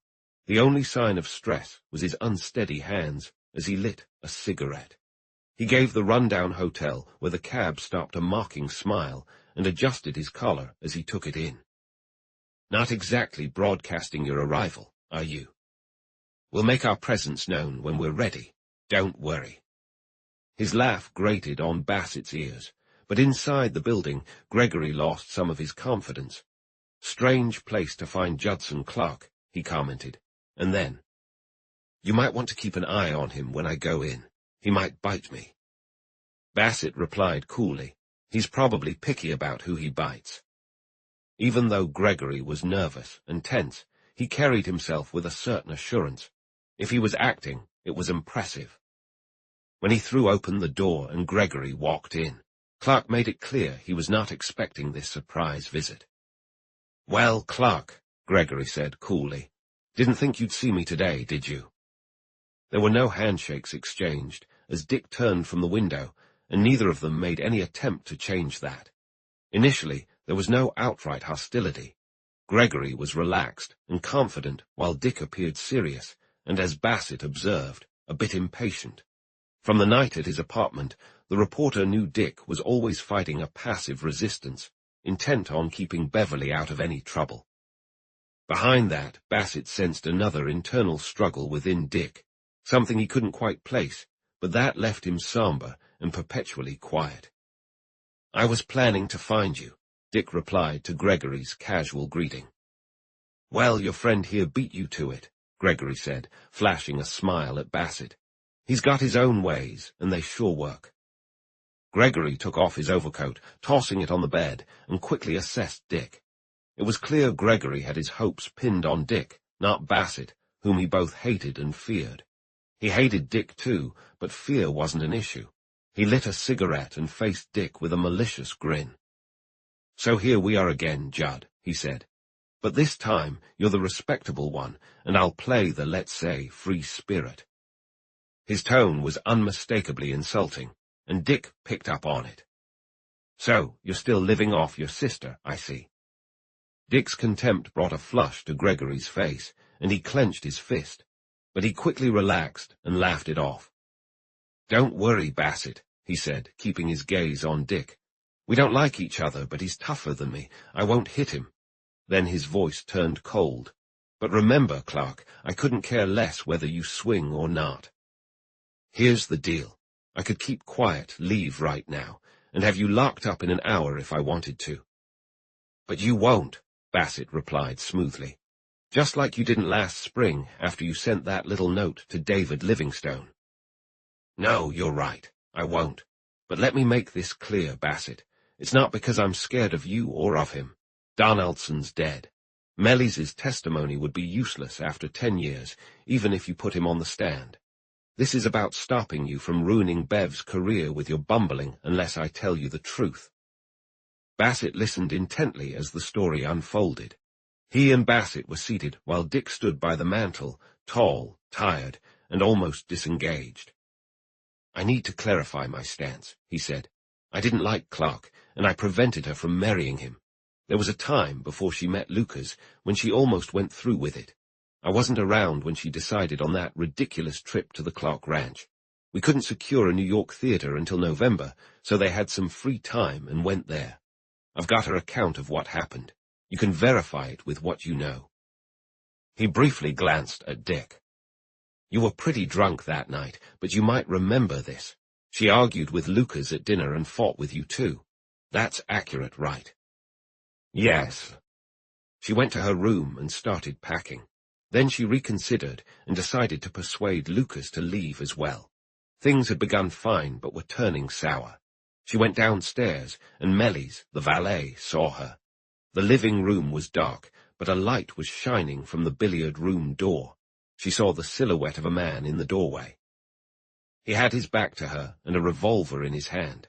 She sprinted across the room, and when he turned, she saw it was Lucas. Do you remember, Judd, having a revolver and Lucas taking it from you?" "No, Donaldson testified that I had a revolver." "Well, that's how we think he got the gun. She immediately thought that you and Lucas had a fight, and he was going to shoot you. She tried to wrestle it from him, but he was drunk and unyielding. It went off and killed him." Bassett leaned forward. "Is that the truth?" "I swear it." "Then why on earth didn't she say that at the inquest?" "She was afraid nobody would believe her. Look at the facts. She had quarreled with Lucas. There was a scandalous situation involving Clark, and remember, she had done it. I know her well enough to say she would have confessed eventually, but Clark had vanished. It seemed likely he had perished in the blizzard. You have to consider that." Bassett stayed silent. After a pause, Dick spoke up. "What about the revolver?" "She had it in her hand. She dropped it and froze, too shocked to scream. Lucas, she says, took 1 or 2 steps forward and collapsed through the doorway. Donaldson came running in, and you know the rest." Bassett was the first to break the silence. "She'll be willing to testify to that now, right?" "And face trial?" "Not necessarily. Clark would be on trial. He's been indicted. He has to face the court." "Why does he have to be tried? He's free now. He's been free for 10 years. And I honestly believe that ordeal would kill her. Even if it was an accident, she did it. There will be people who'll never believe she didn't just get tired of Lucas and wanted Clark's money." "That's a risk she'll have to take," Bassett said stubbornly. "The only living witness who could be called is the valet. And remember this, for 10 years he's believed she did it. By now he's probably built up a story in his head that could condemn her." Dick shifted uneasily. "We have only one option. You're right, Gregory. I can't put her through that." "Are you out of your mind?" Bassett snapped. "Not at all. I told you I wouldn't hide behind a woman. You know what? I've learned what I needed to. Lucas wasn't murdered. I didn't shoot him. That's what really counts. I'm no worse off than before. Actually, I'm better off. And I don't see any point in digging deeper." Despite his objections, Bassett eventually gave in. He looked sulky and defeated. He saw the pointlessness of it all, Dick wandering off again, legally dead and legally guilty, and cursed under his breath. "Fine," he muttered. I guess that's the final word, Gregory. But tell her from me, if she doesn't reopen the case on her own, she'll have a man's life weighing on her conscience. I'm not telling her anything. I'm her brother and her manager now. I'm not going to sabotage the very thing keeping us afloat. Gregory was confident, almost cocky, his hands steady as he lit a fresh cigarette, and his glance at Dick was both triumphant and hostile. You reap what you sow, Clark. You caused hell for a lot of people once. Bassett fought the urge to kick him out. Once Gregory had left, Bassett turned to Dick, trying to lighten the mood. Well, he said, here we are, all dressed up with nowhere to go. He paced around the room, restless and disappointed. Both he and Dick knew they had hit a dead end, with nothing more to uncover. Fred Gregory, in his own disagreeable way, had cornered them regarding his sister, putting them in a bind with his final jab. You reap what you sow, Clark. The moral implication was clear. I guess the Hin story is off the table, he asked after a pause. Yeah, though I wish I'd known about him when I could have helped. He's my half-brother, regardless, and he got a raw deal. Sometimes you sow, he added with a wry smile, and someone else reaps. Bassett left then, heading to the office hoping for a letter from Mellie's, but there wasn't any. When he returned, he found Dick packing a half-filled suitcase, signaling they had truly reached the end. So what's next? He asked directly. I'll have to move. This place is too pricey. And then? I'll find a job. A man can be as hidden here as anywhere else. Maybe I'll grow a beard. That's the usual thing, right? Bassett, frustrated, paced the floor. It's unbelievable, he said. It's outrageous. It's absurd. Here you are, innocent, and stuck like Mahomet's coffin between heaven and earth. It makes me sick. He went home that night, leaving instructions to forward any letters for L22, but without much hope. The last handshake with Dick felt like a desperate goodbye, and he carried the image of the tall, worn, and somewhat shabby figure who saw him off with a smile most of the way home. The next afternoon's mail brought a note from New York with a few words scribbled in Dick's handwriting. This came this evening. I sent the money back. The note was from Gregory and had included $100 bill. It started without any formal address. Enclosed is $100, assuming funds might be low. If I were you, I'd get out of here. There's been a lot of buzz, and you know too many people in this town. Bassett leaned back in his chair, staring at the note. Why on earth did he do that? He wondered aloud. He sat there a while, thinking deeply until he reached one significant conclusion. Gregory's story was perfectly crafted to stop all further questions. They'd had 10 years to plot, refine, and get ready, 10 years to prepare their defense in case Clark showed up. Wasn't that why Gregory seemed so confident? But maybe he had overplayed his hand. So what was the truth? She had killed Lucas, but was it an accident? And there had to be a witness, otherwise they wouldn't have anything to worry about. He scribbled down 3 names on a piece of paper and stared at them. Hattie Thorwald, Jean Mellie's Clifton Hinds. The day she learned he had come back without seeing her, she decided to kill her love for him once and for all. She burned her notes and his single letter, put away her ring, performing these acts not as a ritual but as a shameful task to be finished quickly. She ripped his photograph into pieces and threw them in the wastebasket. With that, her room was cleaned, and she set to work on her heart. There wasn't much to do. She felt numb and completely devoid of emotion. The tightness in her chest that had often accompanied thoughts of him was gone. She felt extraordinarily empty, yet not light, and her steps dragged around the room. She didn't blame Dick for his unworthiness. Instead, she saw this as something she couldn't fight and didn't want to fight anymore. She was defeated, but surprisingly, she didn't care. The only thing she wanted was to avoid anyone's pity. As the days went on, she grew to resent the pity that had kept her in the dark for so long, making her wear her heart on her sleeve. Sometimes she even wondered if the story about Dick's memory loss had been fabricated out of sympathy to spare her pain. David asked to see her, but she responded with a brief, formal note. She'd visit in a few days, but first she needed to get her bearings. She assured him she wasn't angry and felt it was all for the best, signing off with a loving Elizabeth. She realized now that she would probably marry Wally Sayre just to escape the pity. He needed to know the truth about her, that she didn't love anyone, not even her parents. She pretended to care just to avoid hurting them, but inside she felt numb. She didn't believe in love. It was something terrible to be avoided by anyone who wanted to get by in life, and avoiding it was surprisingly easy. One simply stopped feeling. The Sunday after she reached this comfortable conclusion, she sat in church as usual, in the choir stalls. Suddenly, she loathed the church. She despised the way Adam Lasorda's larynx jutted out like a crabapple over his low collar and the bass singer's double chin. She hated the talk about love, the promised rewards of virtue, and the smug, self-assured faces of the congregation.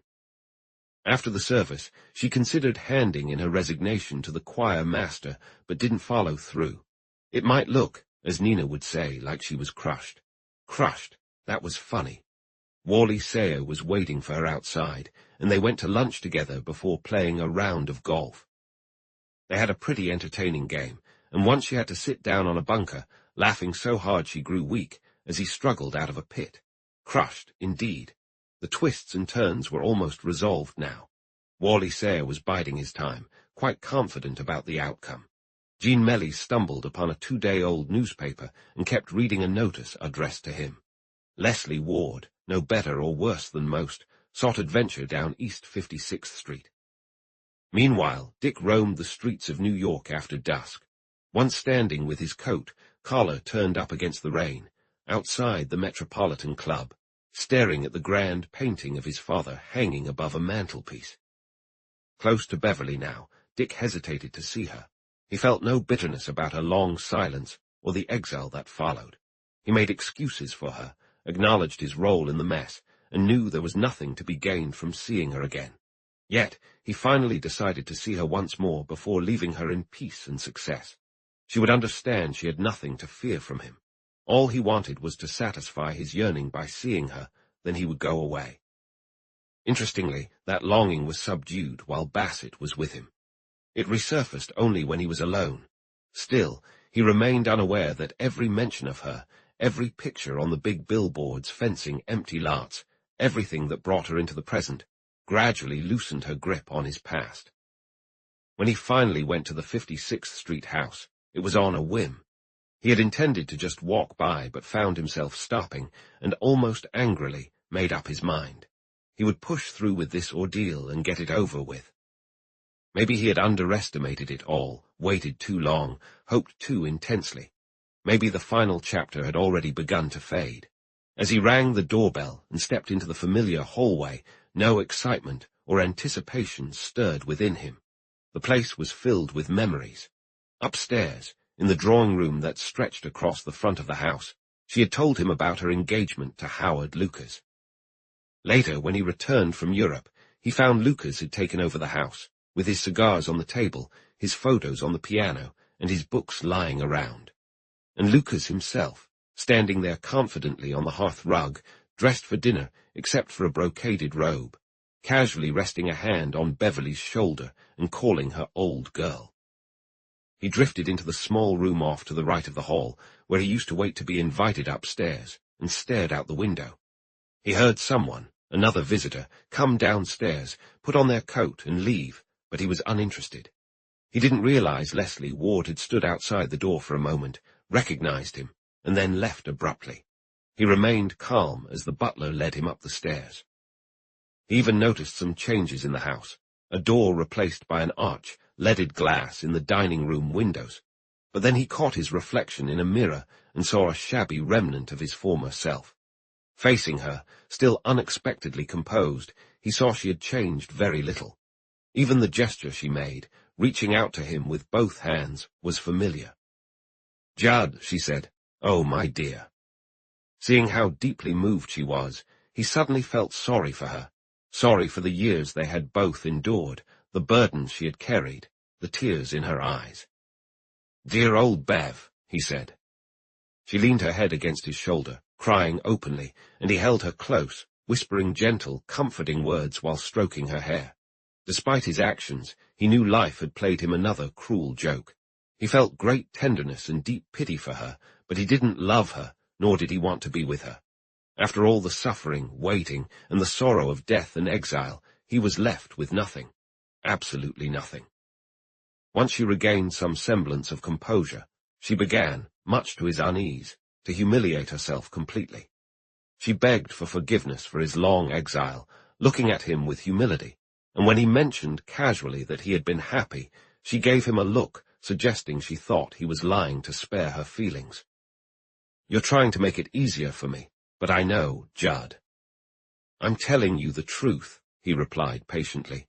"There's one detail I didn't think was necessary to tell your brother.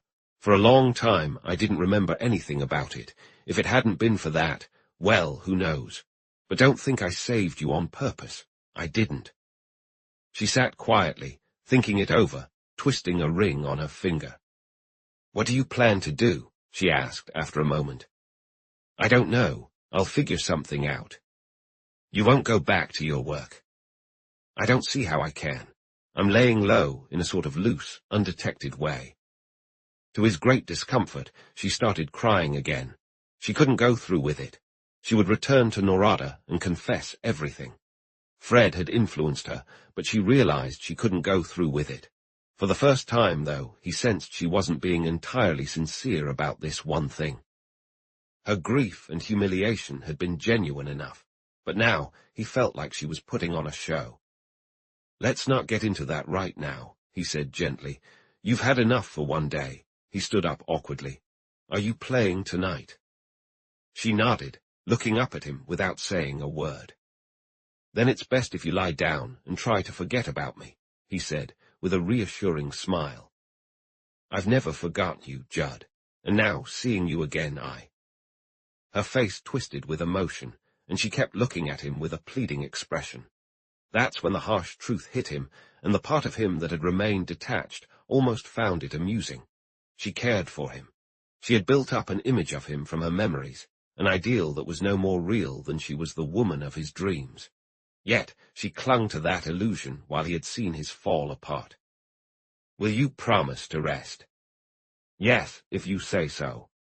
She was compliant and humble, her eyes soft and childlike.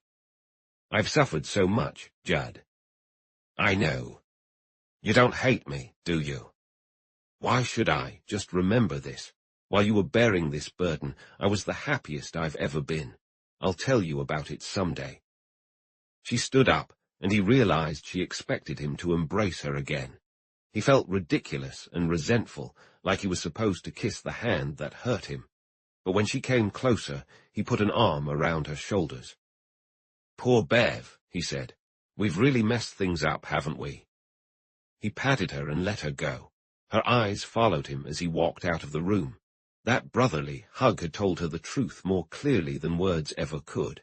She went back to the chair where he had been sitting and leaned her cheek against it. After a while, she slowly went upstairs to her room.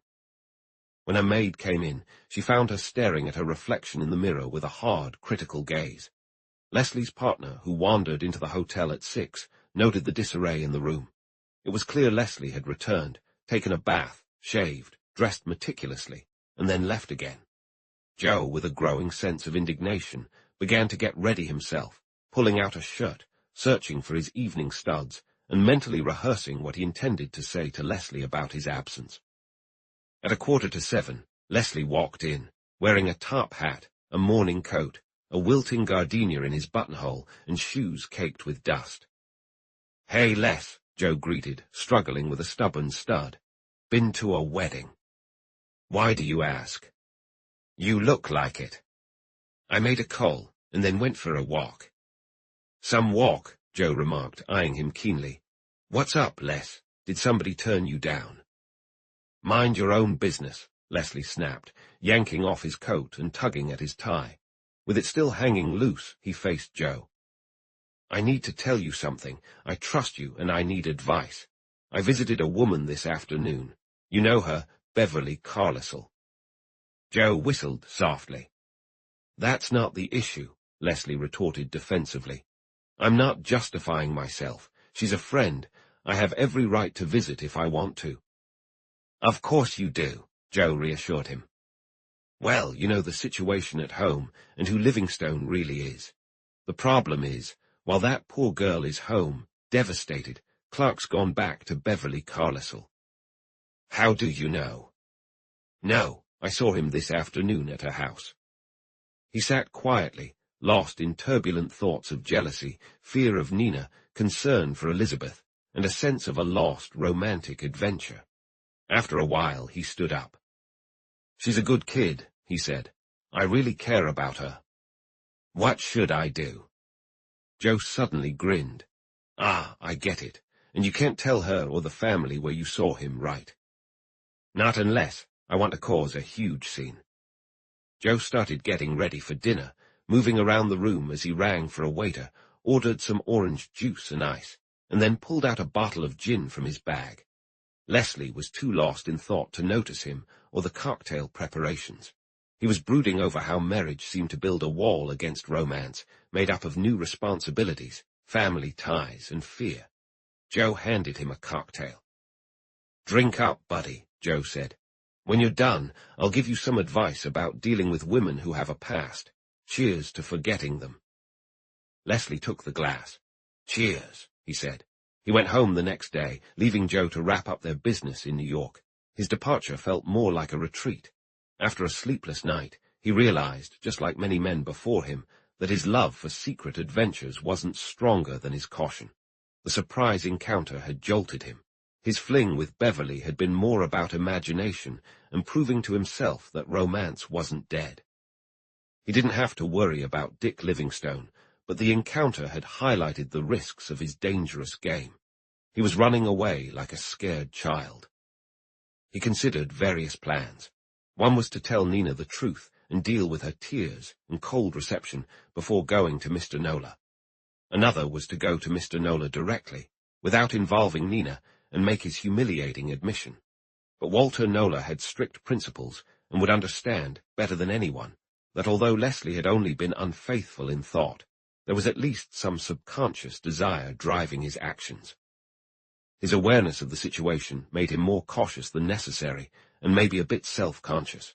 But he genuinely cared about Elizabeth. His decision to tell her that her abandonment was both intentional and cruel came from a place of kindness. Still, when the moment arrived, he struggled to find the words. Shortly after his return, he took her for a drive, firmly dismissing Wally Sayer to make it happen. He occasionally glanced at her pale, determined face. Eventually, he stopped the car on a quiet lane and turned to face her. "How have you been, little sister, while I've been off having adventures?" he asked. "I've been all right, Leslie." "Not completely all right, I think.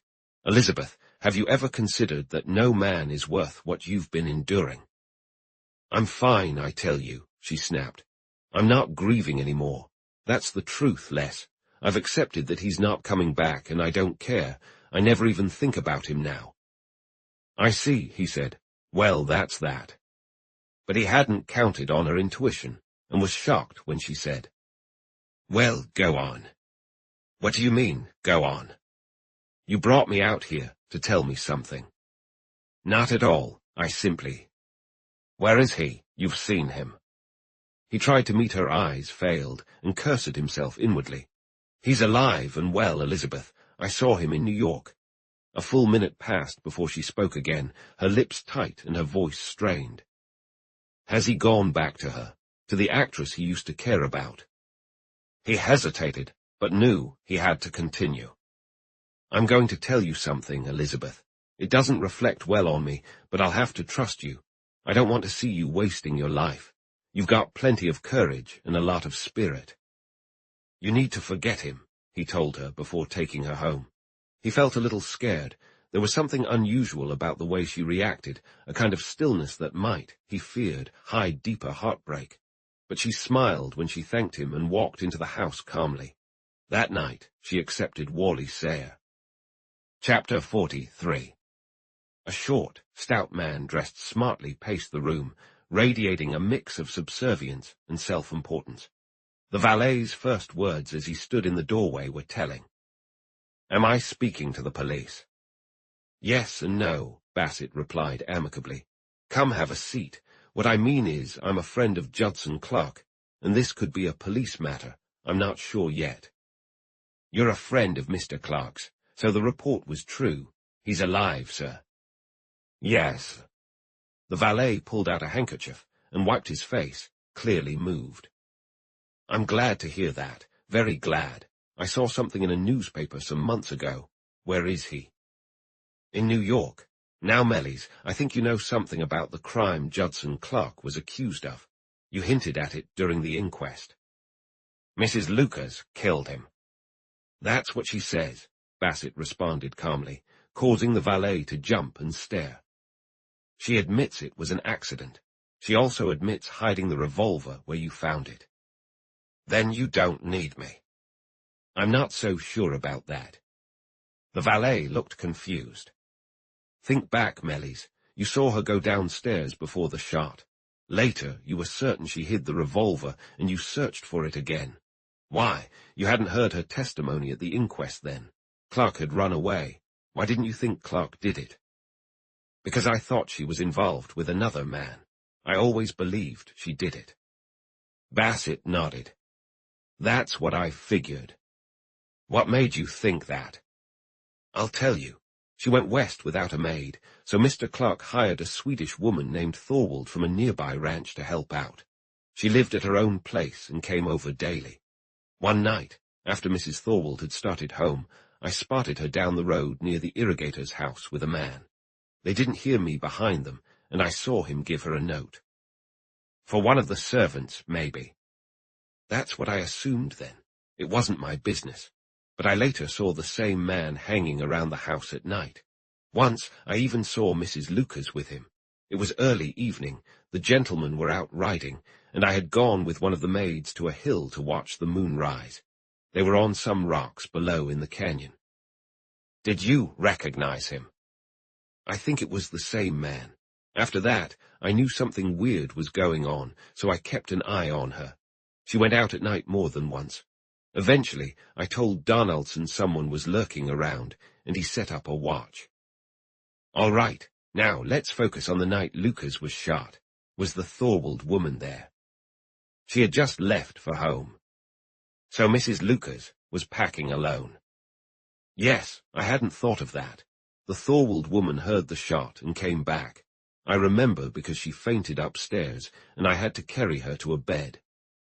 I see. Now about the revolver. I found it the first time I looked. Donaldson and the others had already searched the billiard room, so I tried the big room. It was under a chair. I left it there and hid in the room. Mrs. Lucas came down late that night looking for it. Then she hid it, where I found it later.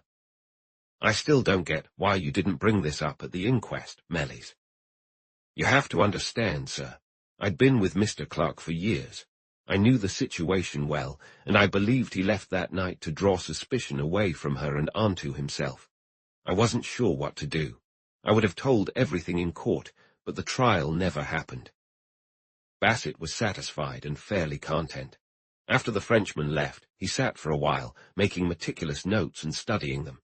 If the man Mellies had seen was Clifton Hinds, a lot of things would make sense. He needed some new angle if he was going to disprove Gregory's story, some different motive. Suppose, for example, he got up and paced the room back and forth. There was only one possibility, and only one way to confirm it. He sat down and wrote a long telegram, then grabbed his hat and took it to the telegraph office himself. This was his final move. The next day he received a reply, and in a state of excitement bordering on madness, he packed his bag, talking to it as lonely men often do. Just one more trip, buddy, he said, and then we'll settle down again to work. But this is going to be some journey, old friend. He packed his pajamas and handkerchiefs, clean socks and collars, then took his revolver from a drawer and added it. Exactly 24 hours later, he knocked on Dick's door in a boarding house on West 9th Street, found it unlocked, and went in. Dick was asleep, and Bassett stood over him with a strange paternal affection. Finally, he bent down and touched his shoulder. "Wake up, buddy," he said. "Wake up. I have some news for you." Chapter 44. He threw caution to the wind and walked for hours, only to find that the street crowds, people coming from or going to their homes, made him feel even more isolated. He had let go of the anchor that was Elizabeth and chased after a deceptive memory, leaving him adrift. All he wanted was a bit of peace, some work, and a place to belong. But he had none of those things. He missed David, Lucy, and with a painful tightening in his chest, he admitted he missed Elizabeth too, and he had no home. He thought of Reynolds, busy at his office desk. He imagined the quiet, tree-lined streets of the town, and Reynolds going from house to house, doing his work, winning the trust and friendship of the people. He even pictured children asking, "Who was I named after, Mom?" He saw David and Lucy gone, the old house either abandoned or filled with the laughter of Reynolds' kids. He wondered what would happen if he took Beverly up on her offer. Suppose she made her confession and reopened the case, leading to headlines like, "Judson Clark not guilty, a strange story." He imagined himself returning to the curious glances of the town, never the same in their eyes. He would have to confront them, endure whispers behind his back, and feel constantly watched and judged by the shadow of his past. Even if they managed to keep it out of the papers, with Wilkins' agreeable and Beverly's confession buried among other legal documents, he would still be sneaking back, lying to cover his absence and struggling to resume his work. But even that uneasy path was closed to him. David and Lucy were bending to new and strange pretenses, watching their neighbors' faces with old, anxious eyes, growing defiant and tough as time went on, and suspicion stayed with them. And then there was Elizabeth. He tried not to think about her, except as some delicate and precious thing he once brushed past. Even if she still cared for him, asking her to walk this uneasy road with him was out of the question, even more so than with David and Lucy. She was young. She would move on, probably marry Lassor de Serres, and live a life of luxury and happiness, things meant for the young. He didn't feel particularly bitter about it. He knew now that he had given her genuine love, much different from his early infatuation, but he realized it too late. He looked up at Bassett and then sat up. "What kind of news?" he asked, his voice still heavy with sleep. "Get up and splash some cold water on your face. You need to hear this." He complied, but without much enthusiasm. Another clue, another glimmer of hope only to fade again. What difference did it make? But he paused beside Bassett and put a hand on his shoulder. "Why do you do this?" he asked. "Why not just let me spiral down my own way?" "I started this, and by God, I'm going to finish it," Bassett replied triumphantly. He sat down and pulled out a bundle of papers. "I'm going to read you something," he said. "And when I'm done, you're going to get dressed, and we're heading to the Biltmore. The Biltmore. You got that?" Then he began to read. "I, the undersigned, being of sound mind, hereby make the following statement. I do so of my own free will, and swear before Almighty God that it is the truth. I am an illegitimate son of Elihu Clark. My mother, Harriet Burgess, has since remarried, and is now known as Hattie Thorwald. She will confirm the statements outlined here. I was adopted by a woman named Hinz from Omaha, and I took her last name. Some years later, she married and had a daughter, whom I'll mention shortly. I went to a prep school in the East and spent my vacations at a tutoring school run by Mr. Adam Livingstone. When I got into college, Mr. Livingstone bought a ranch in Dry River, Wyoming, where I visited from time to time. I discovered that my college expenses were being covered by a New York law firm, which made me suspicious. I knew Mrs. Hinz wasn't my biological mother. Eventually, I found out I was the son of Elihu Clark and Harriet Burgess. I felt entitled to part of the estate, and I developed a deep resentment toward Judson Clark, whom I knew. I once tried to extort money from him by mail, threatening to reveal his father's story, but it didn't work. I visited my mother, Hattie Thorwald, and threatened to kill Clark. I also threatened Adam Livingstone, and although he died during an argument over the issue, I didn't kill him. He fell and hit his head. He already had a weak heart. My foster sister went into acting, and Clark became infatuated with her. I saw him several times, but he didn't link me to the threatening letter. My foster sister's stage name is Beverly Carlisle. She married Howard Lucas, and they visited the Clark Ranch in Norada, Wyoming, in the fall of 1911. I saw my sister there a few times, and she knew how I felt, which scared her. My mother, Hattie Thorwald, was working as her maid, and they both tried to convince me to leave. Bassett looked up. Up to that point, he said, I wrote it myself before I saw him. There was a note of triumph in his voice. The rest is his. On the night Lucas was killed, I was planning to leave. Bev had agreed to lend me some money since my job had ended in June, and I was strapped. She planned to borrow it from Judd Clark, which drove me nuts. I felt that money should be mine, or at least a part of it. I was supposed to meet my mom in the garden, but I missed her and went to the house instead. I wasn't in my right mind. I saw Donaldson on the side porch, and behind him were Lucas and Clark playing roulette. It made me furious. I couldn't even think about playing roulette for pennies that night. I went in through the front door. My plan was to walk into that room and tell Clark who I was. He knew me, and I just wanted to call Bev and my mom and make Clark take notice. I didn't have any weapon on me. I swear that killing him hadn't crossed my mind. I hated him, sure, but that was it. But then I entered the living room and heard Clark say he had lost $1,000. Maybe you don't get it. $1,000 being tossed around like nothing while I was living off what Bev borrowed from him. That drove me insane. Lucas took a gun from Clark shortly after and said he was going to put it in the other room. He actually did that. He placed it on a table and left. I grabbed it and pointed it at Clark. I would have shot him too, but Bev walked into the room just then. I want to clear Bev's name. She's been a better sister to me than most, and has lied to try to protect me. She came up behind me and grabbed my arm. Lucas heard her and turned around. I must have clenched my hand on the trigger because it fired and hit him.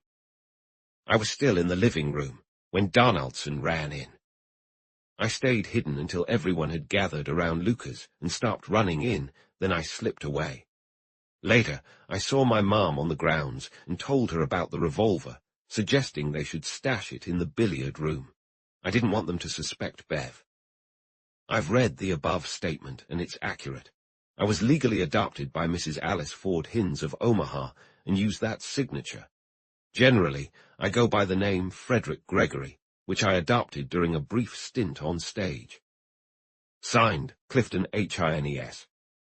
Bassett folded the papers and slipped them into an envelope.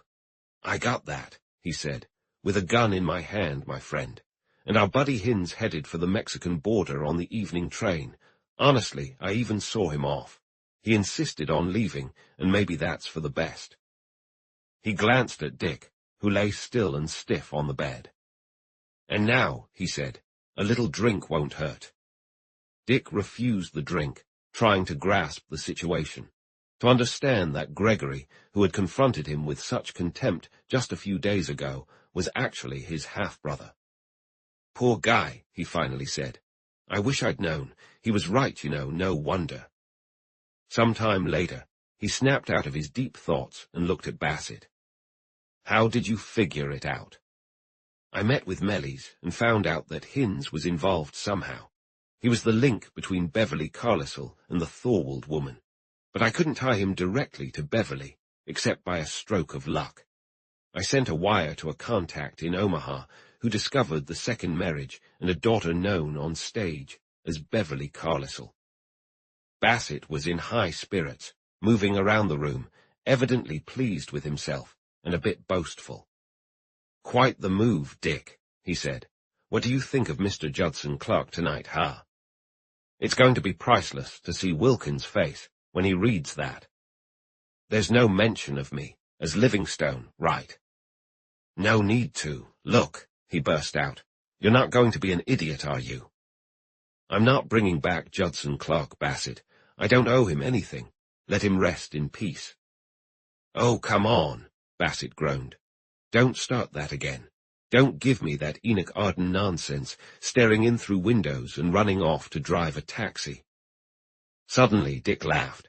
Bassett watched him, confused and angry, with a mix of frustration and compassion. You're nuts, he said gloomily.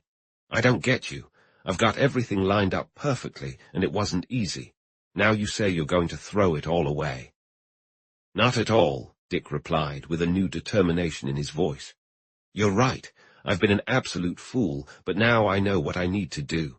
Take your paper and for my sake, go clear Judd Clark's name. Put up a headstone if you want, a nice one. I'll pay for it." "And what will you be doing in the meantime?" Dick stretched and threw out his arms. "Me," he said, "I'm going home." She moved around the house, checking in on David, having Minnie in the kitchen adjust her veil, and then she was suddenly still, deeply mysterious, on her white bed. She had collapsed outside David's room, lying there with her arms full of fresh towels and a fixed, intense look in her eyes, as if she'd just encountered some startling news. Dr. Reynolds ran up the stairs and found her there, lifeless, and closed the door to David's room. But David knew before anyone told him.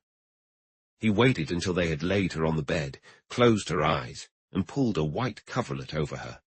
Then he went in alone, sat beside her, and placed a hand over her cold one. "If you're still here, Lucy," he whispered, "and haven't moved on yet, I want you to know we're okay. Everyone is okay. Don't worry." After a while, he returned to his room to get his prayer book. He could hear Harrison Miller calming Minnie in the hall and Reynolds talking on the phone. He went back to the quiet room, opened the prayer book, and started reading aloud. "Now Christ is risen from the dead, and become the first fruits of those who slept." His voice cracked. He rested his head on the side of the bed. That day he was very compliant. He moved out of his room to make way for the inevitable tasks that followed a death, the cleaning, the dusting, the fresh curtains. He sat in Dick's room, not reading, not even praying, a lonely yet unbroken old man. When his friends came over, older men who creaked as they walked and tried to lower their hearty voices to a respectful whisper, he shook their hands and made short, polite replies. Then he would fall silent. They felt awkward and left quietly. He only appeared shaken once, when Elizabeth came in quickly and hugged him as he sat. He held her close, saying nothing for a long time. Then he took a deep breath. "I was feeling very lonely, my dear," he said. Her visit lifted his spirits. He insisted on dressing that evening and having help to go downstairs. The town, which had seemed unfriendly for so long, suddenly felt warm and welcoming. More than just welcoming. Loving, gentle hands reached out, offering support, affection, and old friendships anew. It moved around quietly, dressed in dark clothes, with red eyes and frequently using tissues. It was full of love and affection for him. After everyone had left, Harrison Miller helped him upstairs to his neatly made bed, where a nurse had placed a glass of hot milk on a nearby table. But Harrison didn't leave right away. "What about telling Dick David?" he asked awkwardly. "I've called Bassett, but he's not available, and I'm not sure if Dick should come back anyway. If the police are working on this, they'll be watching for him. They'll know he might try to come." David averted his gaze. Only he knew how much he wanted Dick around to help him through these tough times, but it wasn't possible. He stared at the glass of hot milk. "I think I can handle this on my own, Harrison," he said, "and Lucy will understand." He didn't sleep much that night. A couple of times he got up and tiptoed across the hall to look at Lucy. She looked as white as her pillow, but peaceful. Her hands, usually a bit rough and twisted from work, were now smooth and rested. "You know why he can't come, Lucy," he said once. "It's not that he doesn't care. You have to remember that." His unwavering belief that she heard and understood, not the Lucy lying on the bed, but the Lucy who hadn't yet joined the blessed company of heaven, brought him back to his bed, comforted and reassured. He was up early the next morning. The smell of baking muffins and frying ham wafted up the stairs, mixed with the sound of Mike vigorously polishing the floor in the hall. Along with the aromas of food and floor wax came the scent of flowers from Lucy's room, and Mrs. Sayers' car stopped at the door while the chauffeur delivered a large bouquet of roses. David carefully went down the stairs and into his office, where he sat at his long-abandoned desk and began writing a letter to Dick. Dick was sitting there when he saw him coming up the street. The thought of going home had kept him going ever since Bassett had left for the West. He knew it wouldn't be easy. Transitioning back into his old life would be a challenge. But after days of doing nothing, he was ready for that fight. For David, for Lucy, and if it wasn't too late, for Elizabeth. When Bassett's telegram came from Norada, saying, "All clear," he headed for Haverly, happier than he'd been in months. The rhythm of the train seemed to echo, "Going home, going home." At the Haverly station, the agent stopped, stared at him, and then gave a serious nod. Something about the greeting felt restrained, like the hushed voices in the old house the night before, and Dick felt a chill of apprehension. His mind immediately went to David. The flowers and ribbons at the door were his first clue, but even then he thought of David. As he stood on the freshly washed pavement, staring at them, he felt a wave of cold bitterness. It was too late. David, David. He went into the house slowly, the heavy scent of flowers hitting him as he entered. The hall was empty, and by reflex he pushed open the door to David's office and walked in. David was sitting at the desk, writing. David was alive. Thank God, David was alive. "David," he said, his voice breaking. "Dear old David." He was suddenly overcome with dry, wrenching sobs. There was a lot to do, and for that Dick was grateful. But first, like David, he went and sat by Lucy's bed alone and talked to her. He didn't speak out loud the way David did, but he still had that same strange feeling that she could hear him. He told her he was free, that she didn't need to worry about David because he was there now to take care of him. And he asked her if she could, to help him with Elizabeth. Then he kissed her and left. He saw Elizabeth that day. She had come to the house, and as was her habit now, went straight up to David's room without any warning. She found David and Harrison Miller there, and it took a moment for her to notice Dick by the mantel. He looked very different. She saw that. But she didn't feel any pity, nor was she particularly surprised. There was no emotion at all. Instead, she felt a strange, almost cold sense of satisfaction seeing how pale he had become. She walked up to him and held out her hand, aware that everyone was watching. "I'm really sorry, Dick," she said. "This must be a tough homecoming." Then she withdrew her hand, still composed, and turned to David.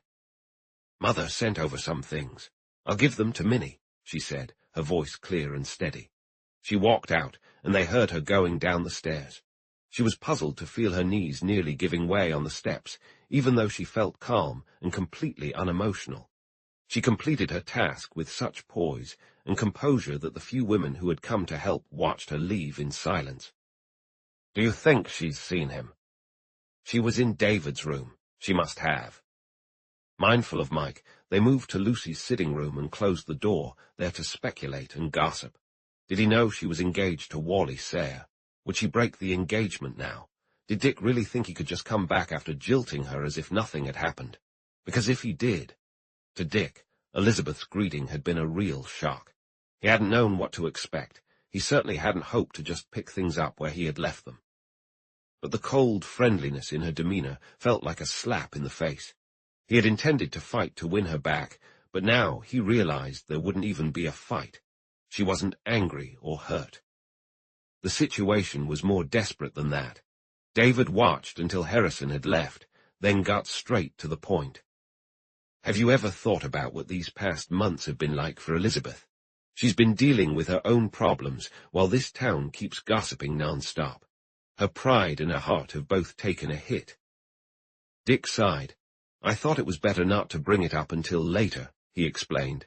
"The other thing was wrong. I knew it as soon as I saw Beverly, and I didn't go back. What was the point? But you saw her face, David. I think she doesn't even care enough to hate me."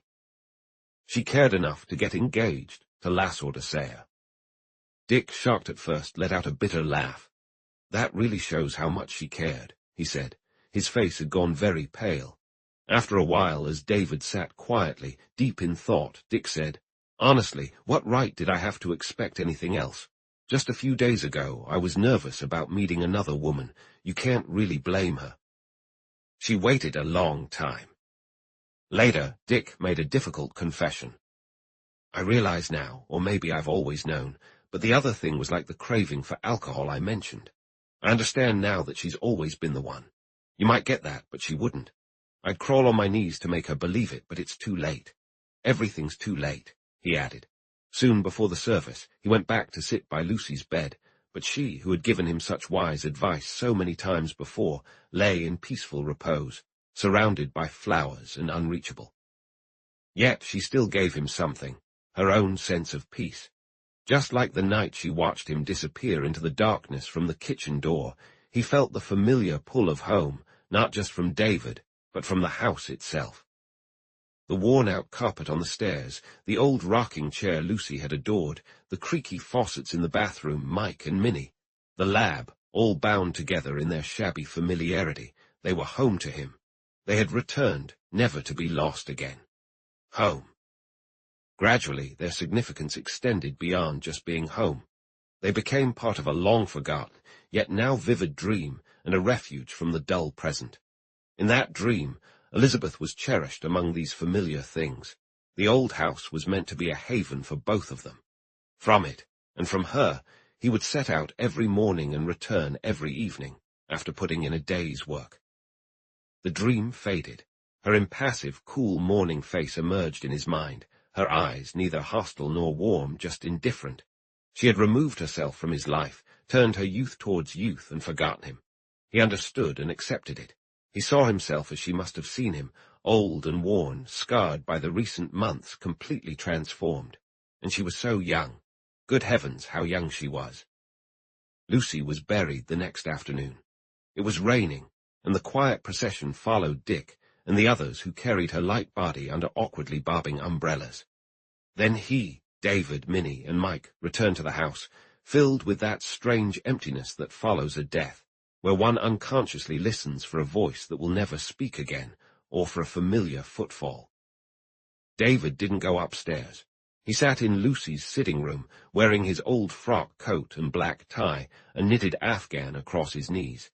His throat seemed shriveled in the loose collar. It was there, for the first time, that they discussed the future. "You're giving up a lot, Dick," David said. "I'm proud of you, and like you, I think the money's best where it is. But this town is prejudiced, and they believe you treated Elizabeth badly. If you don't plan on sharing the story." "Never," Dick said firmly. "Judson Clark is dead." He gave David a hint of his old smile. "I told Bassett if he wanted to put up a monument, he could. But you're right about one thing. They're not ready to welcome me back. I've seen it a dozen times in the last couple of days." "I've never given up a fight," David said, his voice determined. "On the other hand, I don't want to make things hard for her. We'll run into each other eventually. I'm putting my feelings aside. It doesn't matter, except to me. I thought maybe we could move to the city. Reynolds wants to buy the house. He's getting married." But David's resistance was like a brick wall. He was too old to start over. He liked knowing his way around even in the dark. He was almost childish about it, maybe even a bit scared. But his final argument won Dick over. "I thought you'd learned that running away from trouble doesn't solve anything." Dick stood taller. "You're right," he said. "We'll stay here and face it together."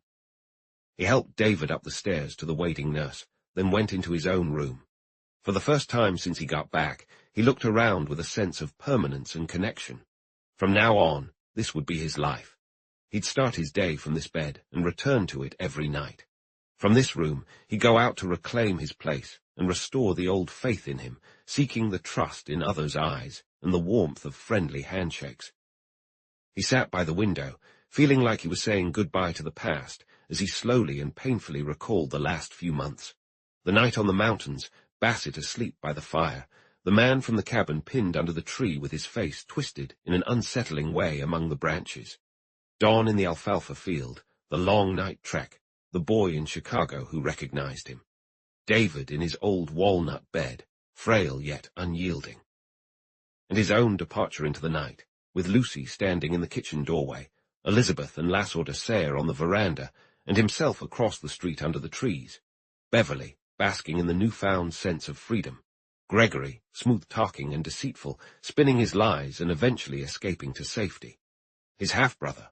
All of that, and now this quiet room, with David asleep next door and Minnie bustling in the kitchen downstairs, setting her bread to rise. It was anticlimactic, absurd, yet wonderful. Then he thought of Elizabeth, and it became unbearable. After Reynolds came up, he put on a robe and went downstairs. The office looked different, unfamiliar. But when he walked into the lab, nothing had changed. It was just as he had left it, the microscope secured to its stand, the sterilizer gleaming and ready. It felt like it had been waiting for him. He felt content. He was ready to fight and work. That was all a man needed, a good fight and work for his hands and mind. A man could live without love if he had work. He sat down on the stool and groaned. Elizabeth needed to hear the story. He knew it wouldn't change anything, but she deserved a full explanation. She didn't love him, but the thought of her hating him was intolerable. He wouldn't plead his case, though. He had to rely on the facts. This situation had gripped him. The storm had come, wreaked its havoc, and moved on. He was back, trying to pick up where he left off as best as he could. That was all. He went to the Nola house the next night, walking past the door twice before finally ringing the bell, making sure his voice stayed calm and his demeanor unflappable. But when Mickey, waiting on the porch, recognized him and started yelping with joy and wagging excitedly, it almost made him lose his composure. Walter Nola opened the door and let him in. "I thought you might come," he said. "Come in." There was no particular warmth in his voice, but no hostility either. He stood quietly while Dick took off his coat, then led the way into the library. "I should tell you right away," he began, "that I've advised Elizabeth to see you, but she refuses. I'd much prefer—" He poked at the fire for a moment. "I'd much prefer she sees you, Livingstone, but I'll be honest, I don't think it would help much." He sat down, staring into the flames. Dick stayed standing. "She doesn't want to see me at all?" he asked, his voice unsteady. "That's not really an option if you plan to stay here, do you?" "Yes." An unexpected wave of sympathy for the tall young man, by the fireplace, welled up in Walter Nola. "I'm sorry, Dick. She seemed to reach her breaking point a week or so ago. She knew you'd been here and didn't see her, for one thing." He hesitated. "You've heard about her engagement." "Yes." "I didn't want it," her father said wearily. "I suppose she knows what she's doing, but it's done. She sent you a message," he added after a pause. "She's glad things have cleared up and insists you shouldn't let her drive you away. She thinks David needs you." "Thank you. I'll stay, just like she said." There was another awkward silence. Then Walter Nola blurted out, "Damn it, Dick, I'm sorry. I've been fighting your battles for months, not just here, but everywhere. But this is one fight I can't handle. She's not angry. You'll have to see things from her perspective. I think it's something like this. She had this ideal image of you, a Superman of sorts. And she's, well, pure, a paragon of purity. Leslie told me tonight that she found out from him that you were back with that woman in New York." When Dick reacted, I cut him off. There's no point going to Leslie. He strayed from the right path, and he knows it. He took a risk to tell her, thinking it was for her own good. He cares about her. I guess that was the final straw. He sat there, a troubled, middle-aged figure, unhandsome and very tired. "It's a mess, Dick," he said. After a while, Dick spoke again. "When I first started to remember, I craved whiskey. I would have stolen it if I had to. But when I finally got it, I didn't want it anymore. It made me sick. This situation is the same. It's over." Nola nodded. "I understand. But she wouldn't, Dick." "No, I don't suppose she would." He left shortly after, heading back to the quiet house and to David. Automatically he went to his office, but Reynolds was there working. He trudged up the stairs. Ansea was puzzled over the next few days. She had enjoyed a week or so of serenity and anticipation, and though things weren't exactly as she wanted, Elizabeth too impassive, and even Worley somewhat subdued in his happiness, she was content. But Dick Livingstone's return had changed everything. It had changed Worley, too. Suddenly, he was a man, and not, she suspected, a very happy one. One day he announced that he had taken a partnership in a brokerage office, saying he was tired of playing around. She suspected it was just a distraction from whatever was really bothering him. A few days after the funeral, she called for Dr. Reynolds. "I caught a cold at the cemetery," she said when he arrived and sat opposite her in her living room. "Seriously, I did," she insisted, catching his eye. "I bet everyone, calling you just to have a chat." "Pretty much." "You can't blame us, especially me. I need to know something, Doctor. Is he going to stay? Yes, I think so. Is he not going to explain anything? He can't just return to his practice after being gone for months, with all the rumors swirling, and do nothing about it. I don't see how his absence affects his abilities. He's a good doctor and works hard. When I'm gone. You're leaving? Yes, I might live here and have an office in the city. I'm not into general practice. There's no future in it. I might specialize in nose and throat. But she wasn't interested in his plans. I need to know something that only you can tell me. I'm not just curious like the others. I think I have a right to know. Has he seen Elizabeth Nola yet? Talked to her, I mean. I'm not sure. I don't think so, he added carefully. You mean he has? Look, Mrs. Sayre, you've confided in me, and I know this is important to you. I don't know anything for certain. I'm staying here until the end of the week, then he plans to take over. I see him at meals, and we've had casual conversations. There's no issue between the families. Mr. Nola comes and goes. If you ask me, I think Livingstone has just accepted things as they are. He isn't going to explain anything. He'll have to if he expects to practice here. There have been all sorts of stories. I don't know, Mrs. Sayre. How is Dr. David? She asked after a pause. Better. It wouldn't surprise me now to see him get better quickly. He met Elizabeth on his way down the hill.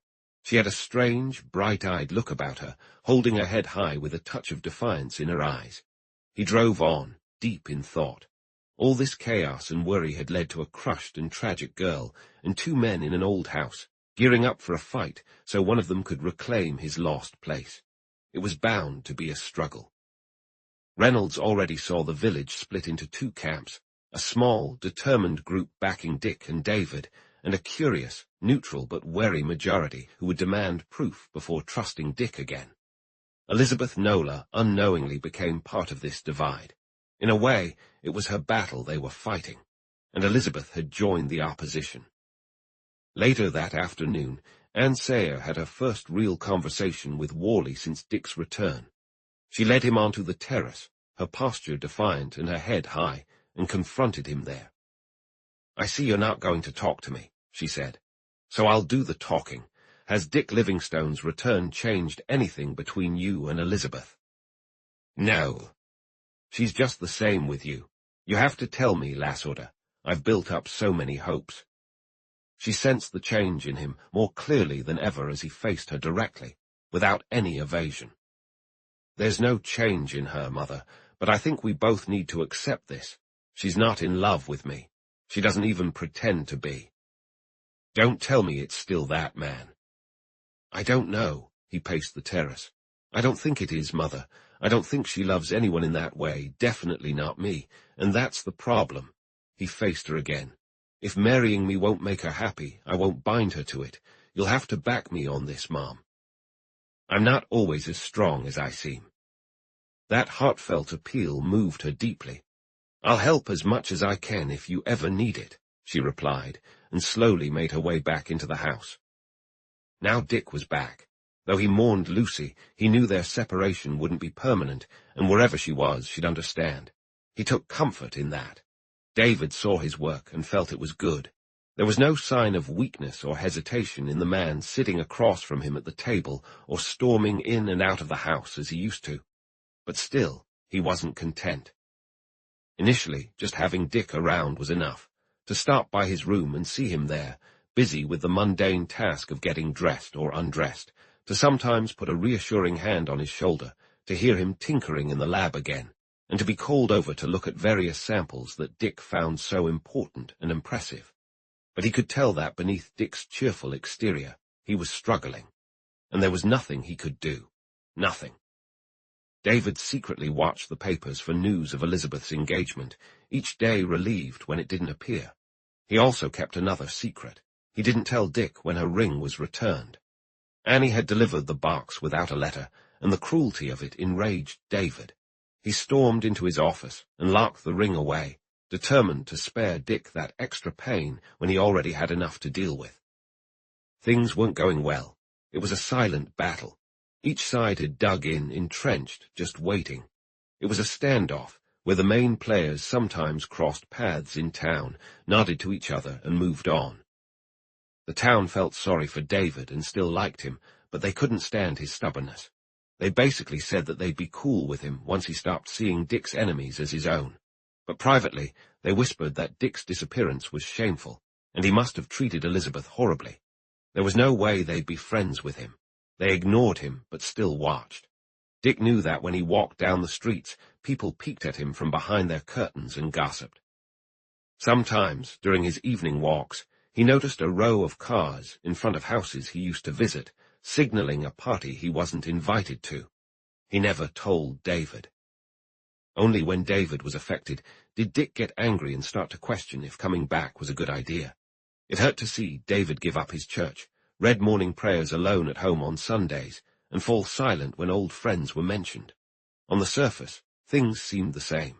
David still woke up early, and as he got better, he read his morning paper in his office while waiting for breakfast.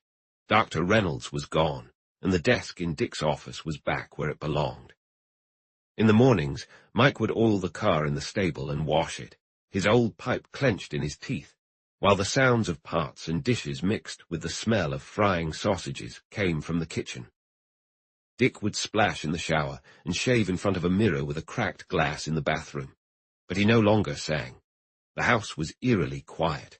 Occasionally, the front door would open and a patient would come in, but there was no longer a crowded waiting room, no constant ringing phone, and no strong smell of drugs and antiseptics.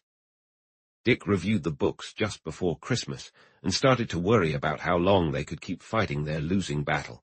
He wasn't too concerned about himself, but the thought of David losing the little comforts of his old age, like his cigars, and his now rare walks behind Neddy, was unacceptable.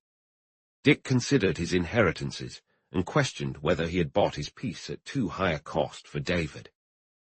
By now, he knew it wasn't fear but pride, his pride in making his own way, that had kept him from claiming what was rightfully his.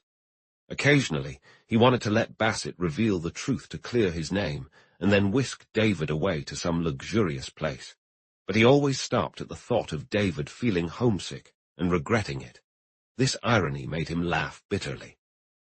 He got busy trying to find ways to cut costs and ended up selling the car.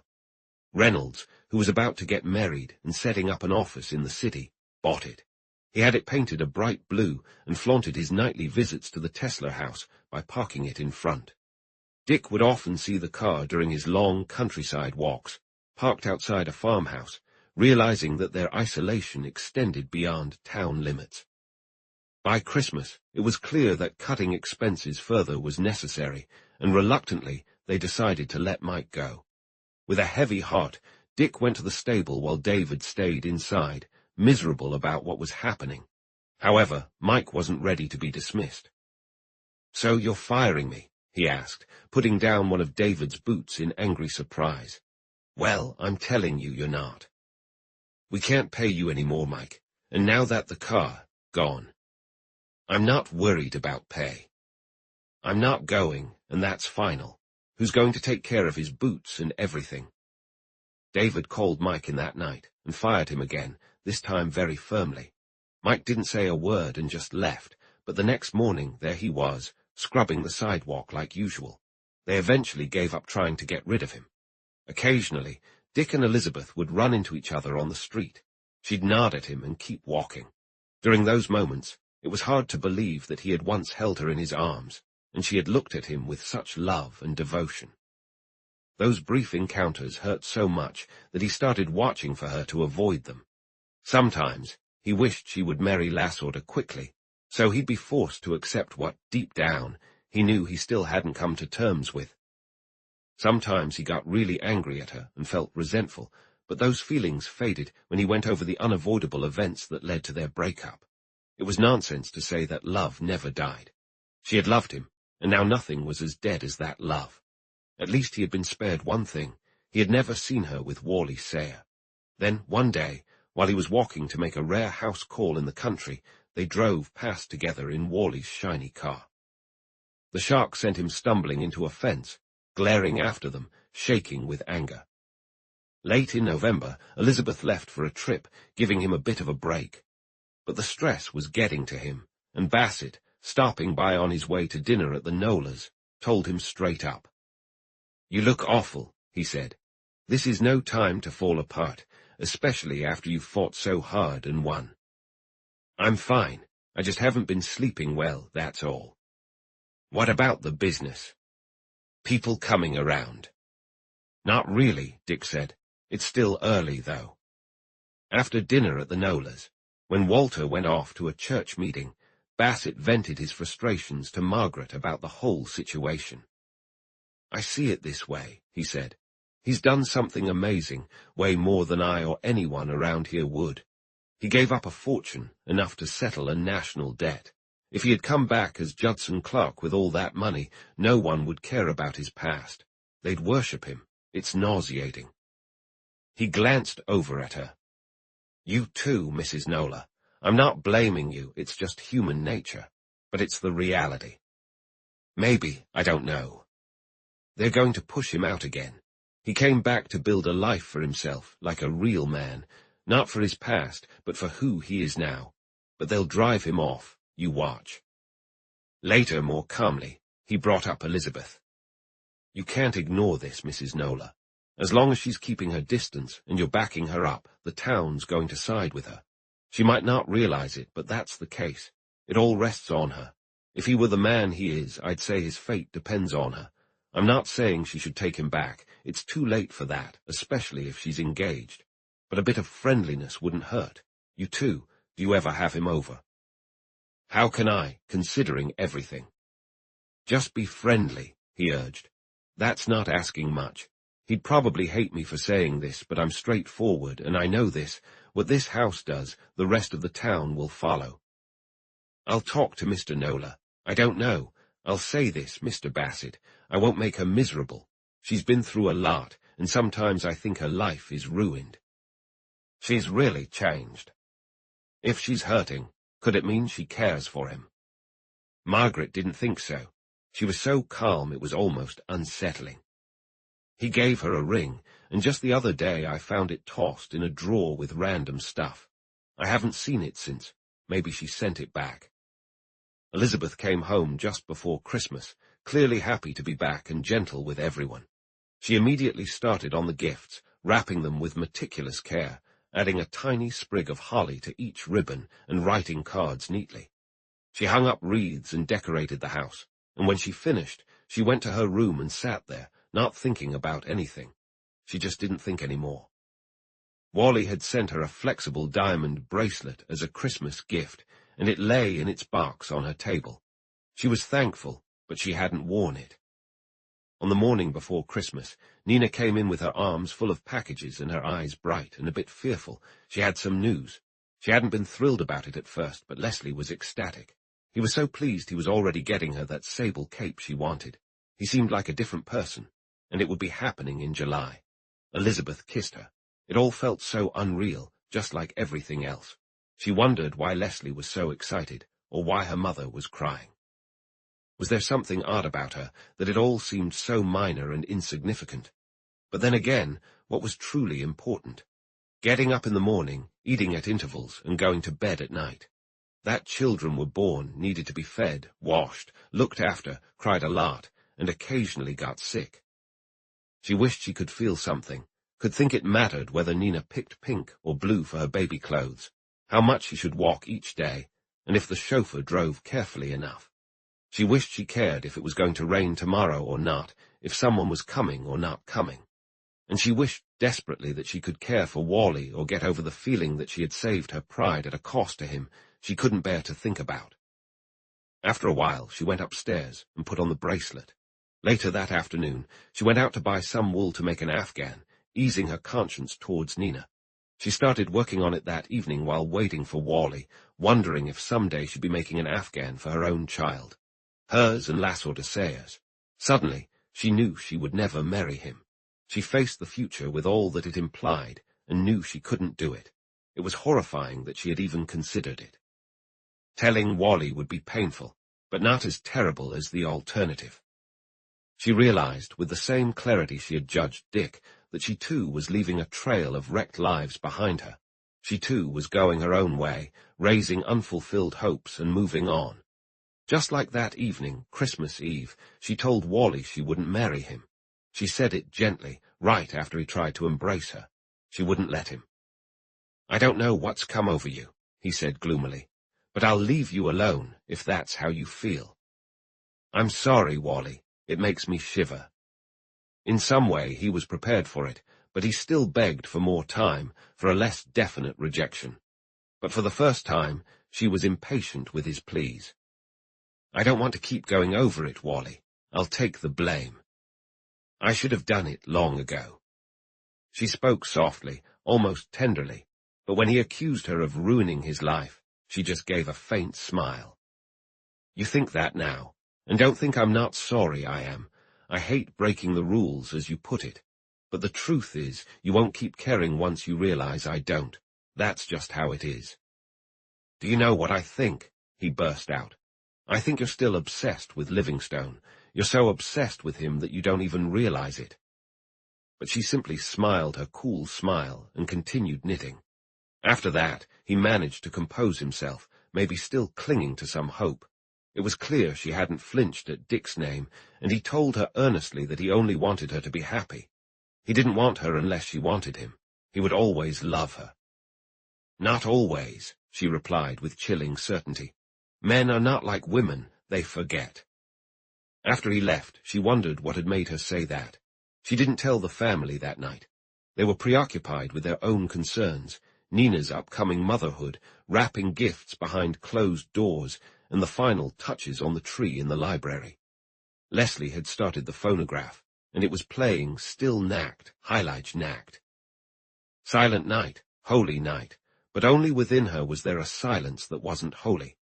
They hung up their stockings with their usual enthusiasm, making a little ceremony of it, and carefully avoiding thoughts of Jim's missing one.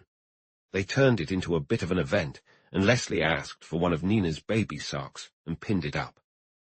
"I'm starting a bank account for the little one," he said, dropping a gold coin into the toe. "Next year, old girl." He put his arm around Nina. Life seemed to be treating him far better than he deserved, and he felt very humble and contrite. He reached into his pocket for the small jeweler's box hidden there. After that, they left Walter Nola downstairs to do his usual thing and headed upstairs.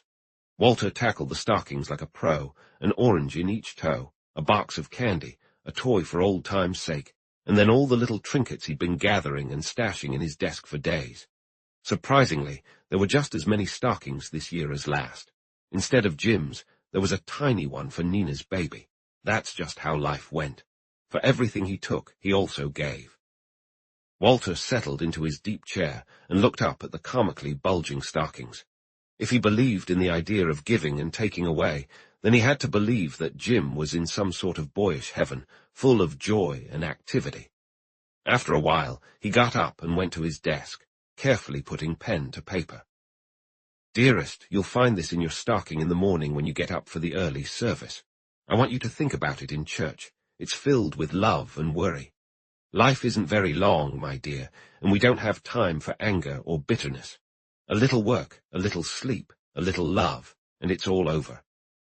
Will you ponder this today?" He locked up the house and slowly went up to bed. Elizabeth found the letter the next morning. She stood in the cold room, with the ashes of last night's fire still smouldering, and the stockings overhead looking less festive in the grey light, appearing forlorn and abandoned. Suddenly her eyes, which had been dry and burning fiercely for so long, were wet with tears. It was true. It was all true. A little work, a little sleep, a little love. Not the all-consuming love, maybe not the love of a lifetime, but the love of today and tomorrow. All her pent-up emotions from the past weeks flooded out. She began to truly feel the pain. She saw Dick coming home, probably hopeful that whatever she knew she'd get and forgive.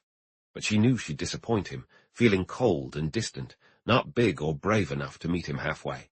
She saw him carrying burdens alone, protecting David, never himself, laying Lucy to rest, sitting alone in his office while townspeople stared through the windows.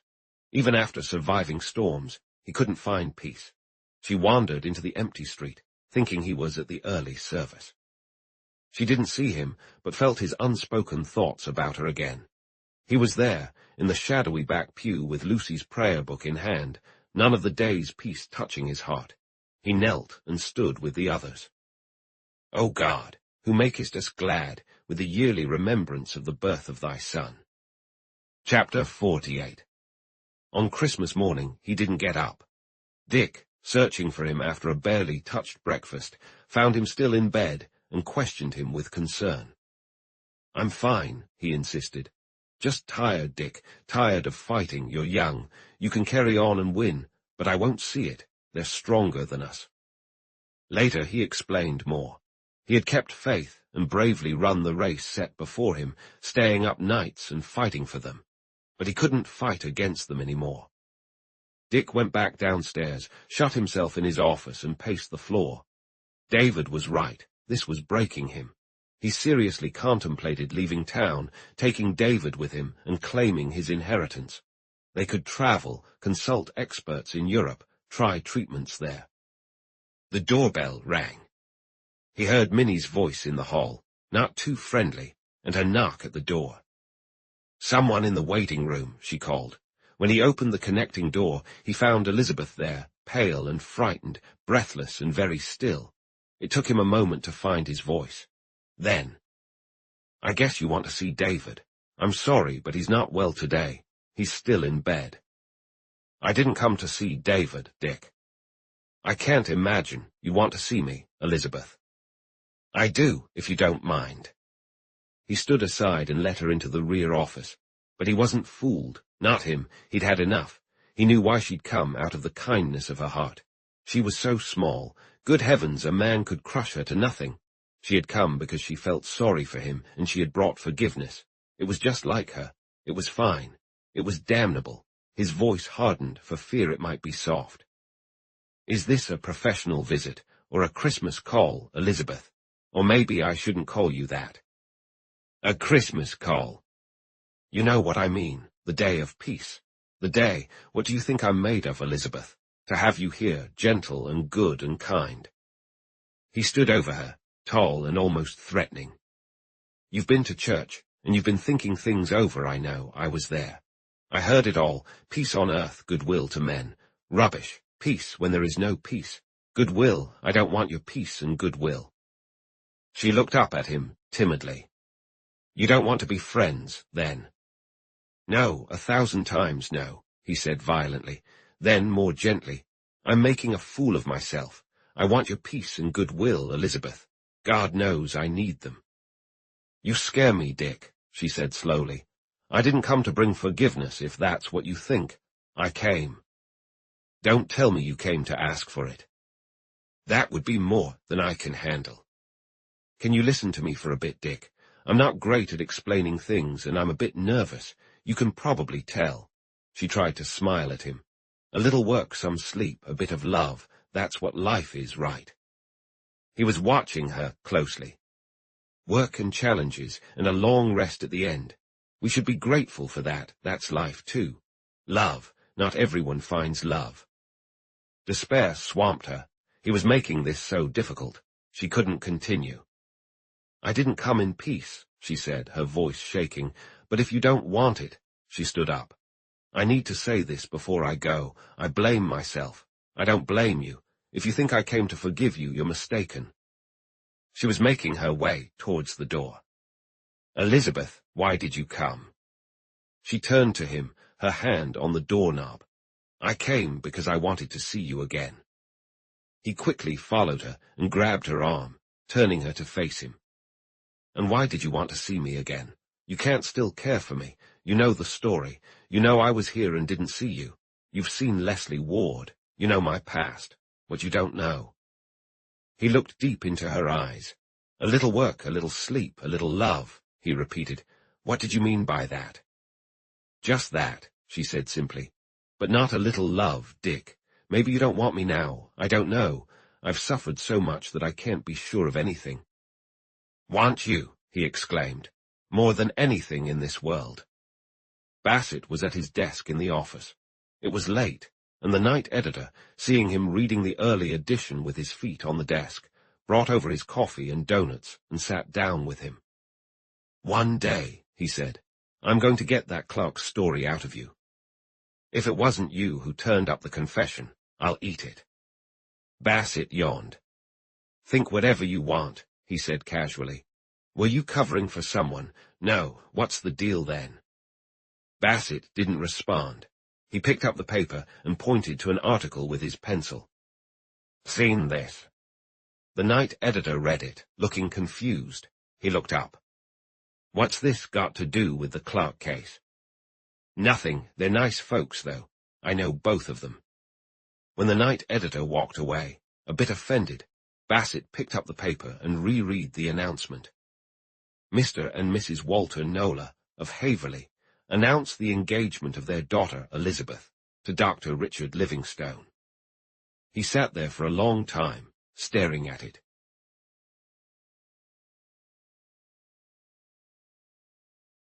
The end. This concludes Divided by Time, by Merle Chadwick, narrated by Mitchell Larson. Published by BrooksAudiobooks.com. All rights reserved. No portion of this audiobook may be reproduced in any form without written permission of the publisher. Visit BrooksAudiobooks.com for an awesome collection of unique, full-length audiobooks, and be sure to subscribe to be notified when new books are released.